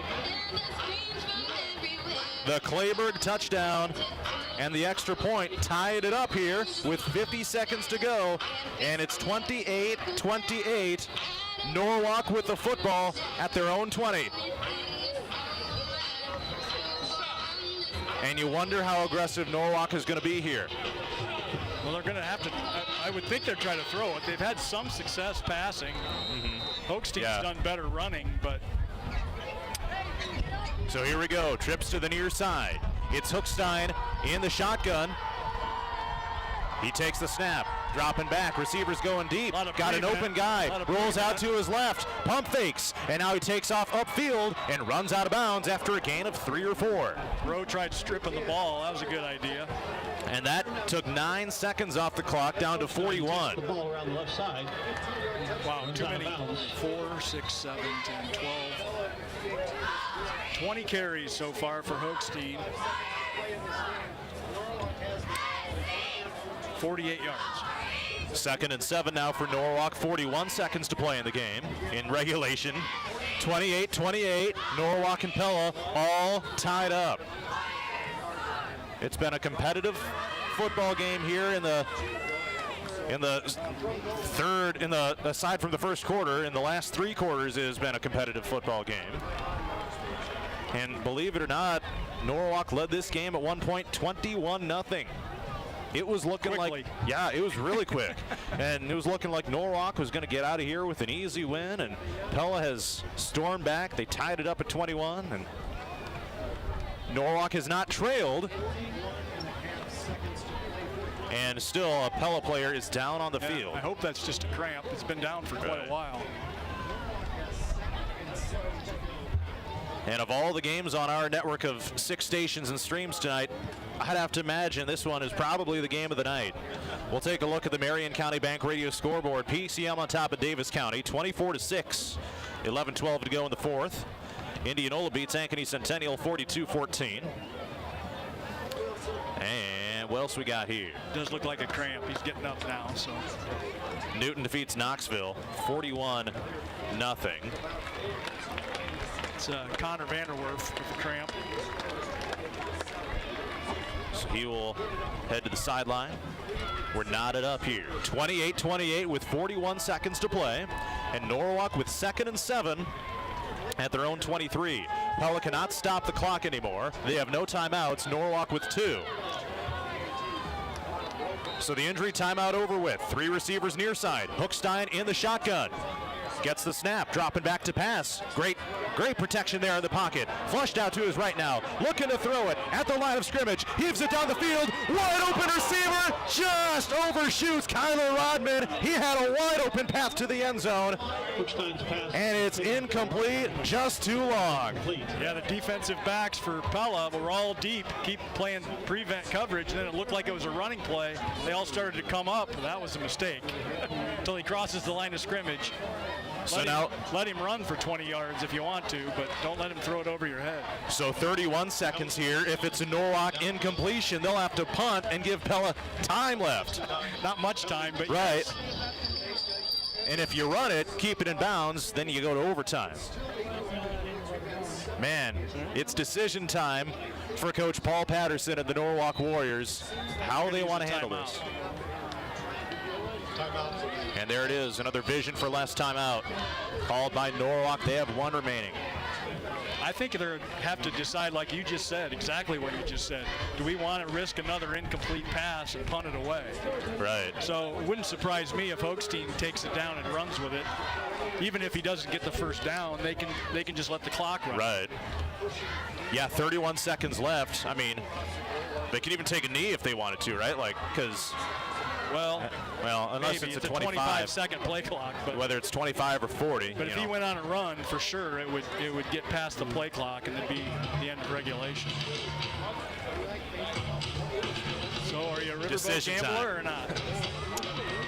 Me personally? No, the Norwalk coaching staff. I'd say yeah, but right, the Norwalk coaching staff will. But it's we're not about your to find job out on the line. That's right. That's right. 31 seconds. 3rd and 7 Norwalk. In the shotgun is Hookstein. 3 receivers near side. He gets a snap and a flag flies. False start. 8th penalty on Norwalk. The Dutch with 7. So the false start backs him up 5 yards, make it 3rd and 12. And now you have a situation where you almost kind of want to hand it off. I don't know. Again, if it were me, I'd just be running it with Hoekstein because he's been doing a good job. He could bust one for all you know. Right. Trips to the near side now. 3rd and 13, and it is a quarterback keeper to the far side of the field. He'll try to stay in bounds as he topples over just shy of the 25-yard line. Pella cannot stop the clock. 20 seconds, and it looks like we're going to overtime, baby, on opening night. Oh, man. About 7. So no urgency to run a play here on 4th down. And we got some extra football at Minor Field on opening night. Fist bump, Randy Sycamore. Here you go. And we are headed to overtime. Might as well. We can't dance. So here we go. We'll have a coin toss. Got to give this spiel, of course, as always. You want to win. TV stations have this flash up on the screen. Yeah, they bring up the graphic of it, right? Right. So if you win the coin toss, you want to pick defense, and then whoever loses the coin toss will choose the end of the field you play on. You get 4 downs, spotted at the 10-yard line. Try to score from there, no game clock. And so you'll just have the play clock. Right. And again, 4 downs to score. And I believe it's after 3 overtimes you got to start going for 2. Okay. So could very well be. I'm not exactly sure on that rule. Well, and those rules have changed at the different levels. I know in college the rules have changed. I think after 5 overtimes in college, it's just a 2-point play that you run each time. Oh, but this really? is high school. Yeah. And of course there you're starting from the 25 as well. But here in high school, you start at the 10-yard line. You just get first and goal from the 10. And so got another 90 seconds here. I wonder how many overtime games either of these teams have had in the last 10 or 15 years. Right. Pella hasn't had very many, I know that. Norwalk had a double overtime game at ADM last year. They lost it 50-49. Pella had one at Centerville a lot of years ago. Coach Forsyth over there on the sideline was the quarterback that night. But probably had one since then. Yeah. Well, you've been to just about every single Pella football game last several years, so. Pretty much, yeah. You would be the man to know. So let's see here. Another 50 seconds to go. We'll just keep this thing right here. Again, stay tuned for our Greg Young of Indianola Radio Scoreboard show after the game. In the air tonight, blaring over the speakers. Gets the crowd into the mindset. And Nathan Sage back in the studio, maybe getting a little antsy. Yeah. I'd have to imagine. Post-game show is going to run late tonight. I'd have to imagine we got simulcast or bonus coverage going here. So if that is the case, we want to welcome our listeners. Everybody's probably home by now. You're right, right. So here's what we got. Just kind of to recap things. Norwalk takes a 21-0 lead after the first quarter. Tracy Davis, 10-yard touchdown catch. Kate Kemble, 11-yard touchdown catch. Half left in the first quarter. Right. They scored it. And then a scoop and score on a Pella punt makes it 21-0. Dutch score with an Aiden Pollock touchdown run with 2:03 to go till halftime. And then Pella gets the ball to start the second half. Aiden Pollock reception, 33 yards. Clayberg punches it in as well to tie the game. And a couple more touchdowns. And we got the all-important coin toss coming up. Let's listen into the referee. See if he's going to announce this.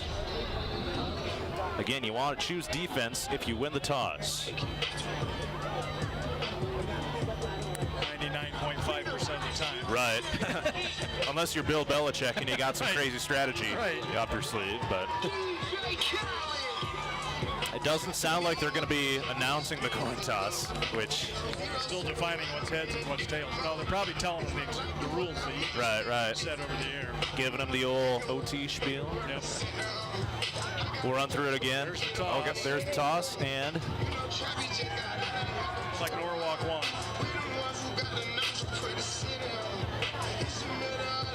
And yep, so Pella's pointing down to the north end. So it appears initially that Norwalk has won the toss. And that's so that you know what you need on your offensive possession. So now they're lining up.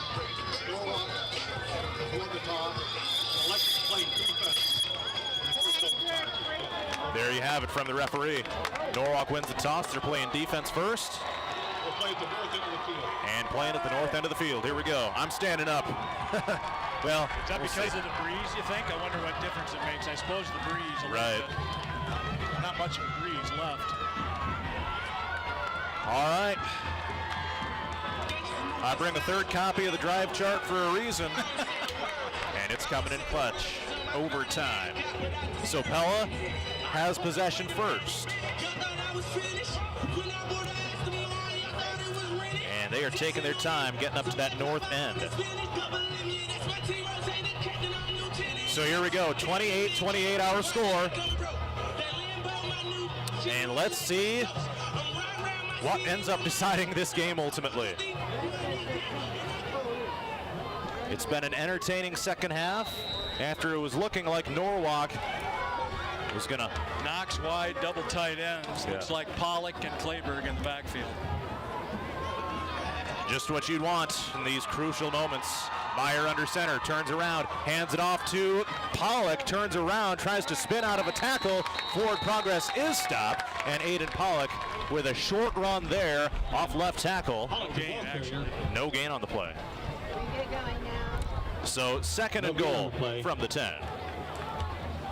Pearson, Williams. It was Kai Pearson and Justice Williams combining for the stop. That was an 18th carry tonight, only the second time he didn't have positive yardage.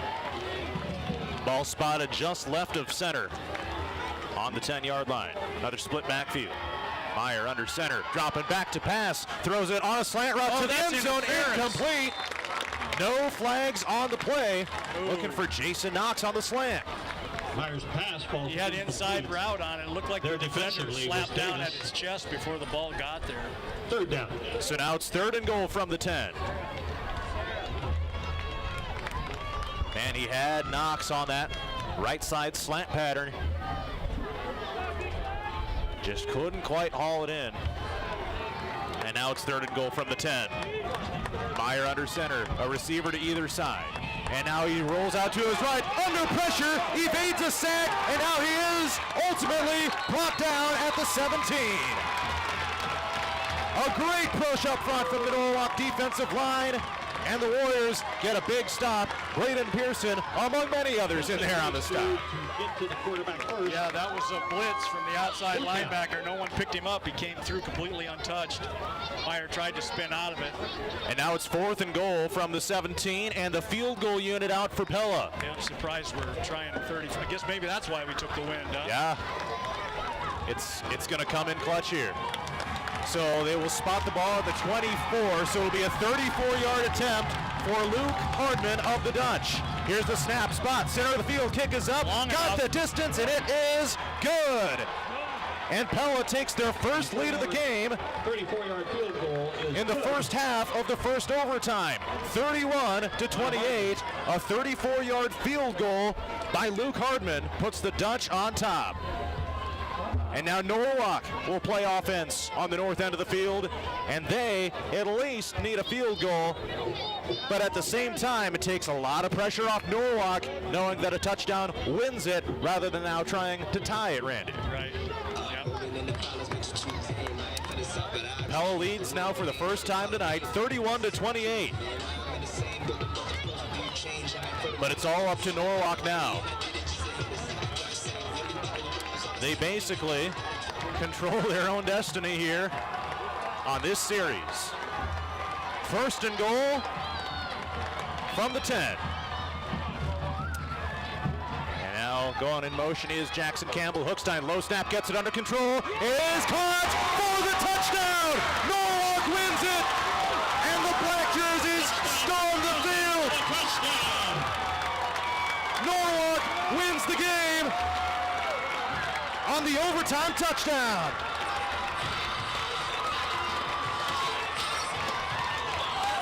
What a game, and what a way to end it. 34-31, the Warriors with the victory. And he got covered up so fast, I think it was Carlson on the catch. The final score. And what a way to end it. 34-31, Norwalk defeats Pella on opening night. What a game, what a thriller to start us off here in week one. And we're just getting started, baby. We'll take a quick timeout. We'll be back after this on 92.1 KRLS. Are we there yet? Dude, we just left 15 minutes ago. It's a 4-hour drive. Are we there yet? Honey, your brother just asked that like 5 minutes ago. Are we there yet? Oh, these kids have some serious brand appeal in them. Brand appeal? These kids are relentless. Just like Brand Appeal was relentless when they went above and beyond in putting together our new brand video series for us at work. Let's just hope these tablets don't run out of battery. For branding, print, web, interactive, and video, get Brand Appeal. Relentless for you. Are we there yet? If you have friends or family coming to Pella, make reservations for them to stay in Pella's finest accommodations, the Amsterdam Hotel. We have many different packages available depending on what they're looking for during their visit. Our weekend getaway package includes flowers, chocolates, and champagne. The Visit Pella package has tickets to the Historical Village, Vermeer Windmill, and Pella bucks to spend around town. And the stay and play package includes golf at Boss Landon. Find the perfect package for your guests or yourself by visiting royalamsterdam.com for the Amsterdam Hotel on the Bollengracht in Pella. We know you have choices when it comes to wireless plans for your home or business. At Strawberry Cellular, we strive to be that local expert to provide all the service and expertise you need to make U.S. Cellular your choice for wireless service. Our knowledgeable staff can provide you with everything from smartphones and tablets to home internet and security options. Choose Strawberry Cellular, your locally owned authorized agent for U.S. Cellular in downtown Pella.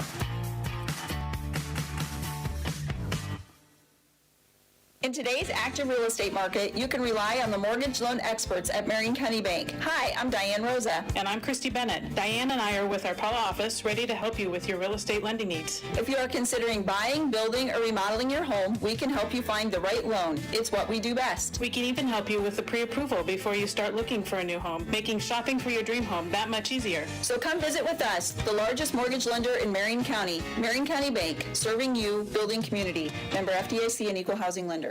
The goal is always to live a life worth remembering. At McCall Monument, the goal is to make remembering beautiful and lasting. Even if you choose to be cremated, you can have that custom you tribute. McCall Monument wants to create a place for friends and family to reminisce and smile as they reflect on your life. In all our years in business, we've never called on a grieving family, and we never will. In your family's time of need, our family is here for you. When you're ready, when it's time, call McCall Monument. Memories become treasure. McCall Monument. Kinnick Stadium in Iowa City, Jack Trice Stadium in Ames, Paul Brown Stadium in Cincinnati. No job is too big and no pup is too small. Your children's favorite TV pups make the leap to the big screen in Paw Patrol the movie, rated G, and now showing at Pella Cinemas. New this week is the acclaimed thriller Old, rated PG-13, from master director M. Night Shyamalan, a film that critics are calling the best since The Sixth Sense. And still only in theaters on the big screen is Free Guy, rated PG-13, and starring Ryan Reynolds in the funniest and most engaging film of the year. For a list of showtimes, visit Pella-Cinemas.com and enjoy a movie at Pella Cinemas. Score a big fashion touchdown with cool shoes and school colors at 9 Lila's Boutique in Pella. While you're rocking your green and white to support the Dutch or your maroon and gold to show how much you love the Eagles, look for a new line of green or maroon tennis shoes coming soon to accent your outfit. Denim is also extremely popular right now, and our best-selling brand is Democracy Denim. Stop in and see the wide variety that we have available. We're located right in the heart of downtown Pella. Come experience clothing confidence by 9 Lila's at 733 Franklin Street. Quality products and the knowledge to help you make the best decisions. That's Mike Blom with Cabinet Design of Pella and Wood Harbor Cabinetry, who helped Vicki Hirama with her bathroom remodel. I found a wooden countertop that was beautiful. He told me how that stains easy and the water on it, it might start looking not as nice. And he showed me the countertop options in his showroom. I found a beautiful choice that I think I actually love better. Hi, I'm Mike Blom, the Cabinet Guy. Cabinet Design of Pella, where we expand and enhance your ideas beyond your expectations.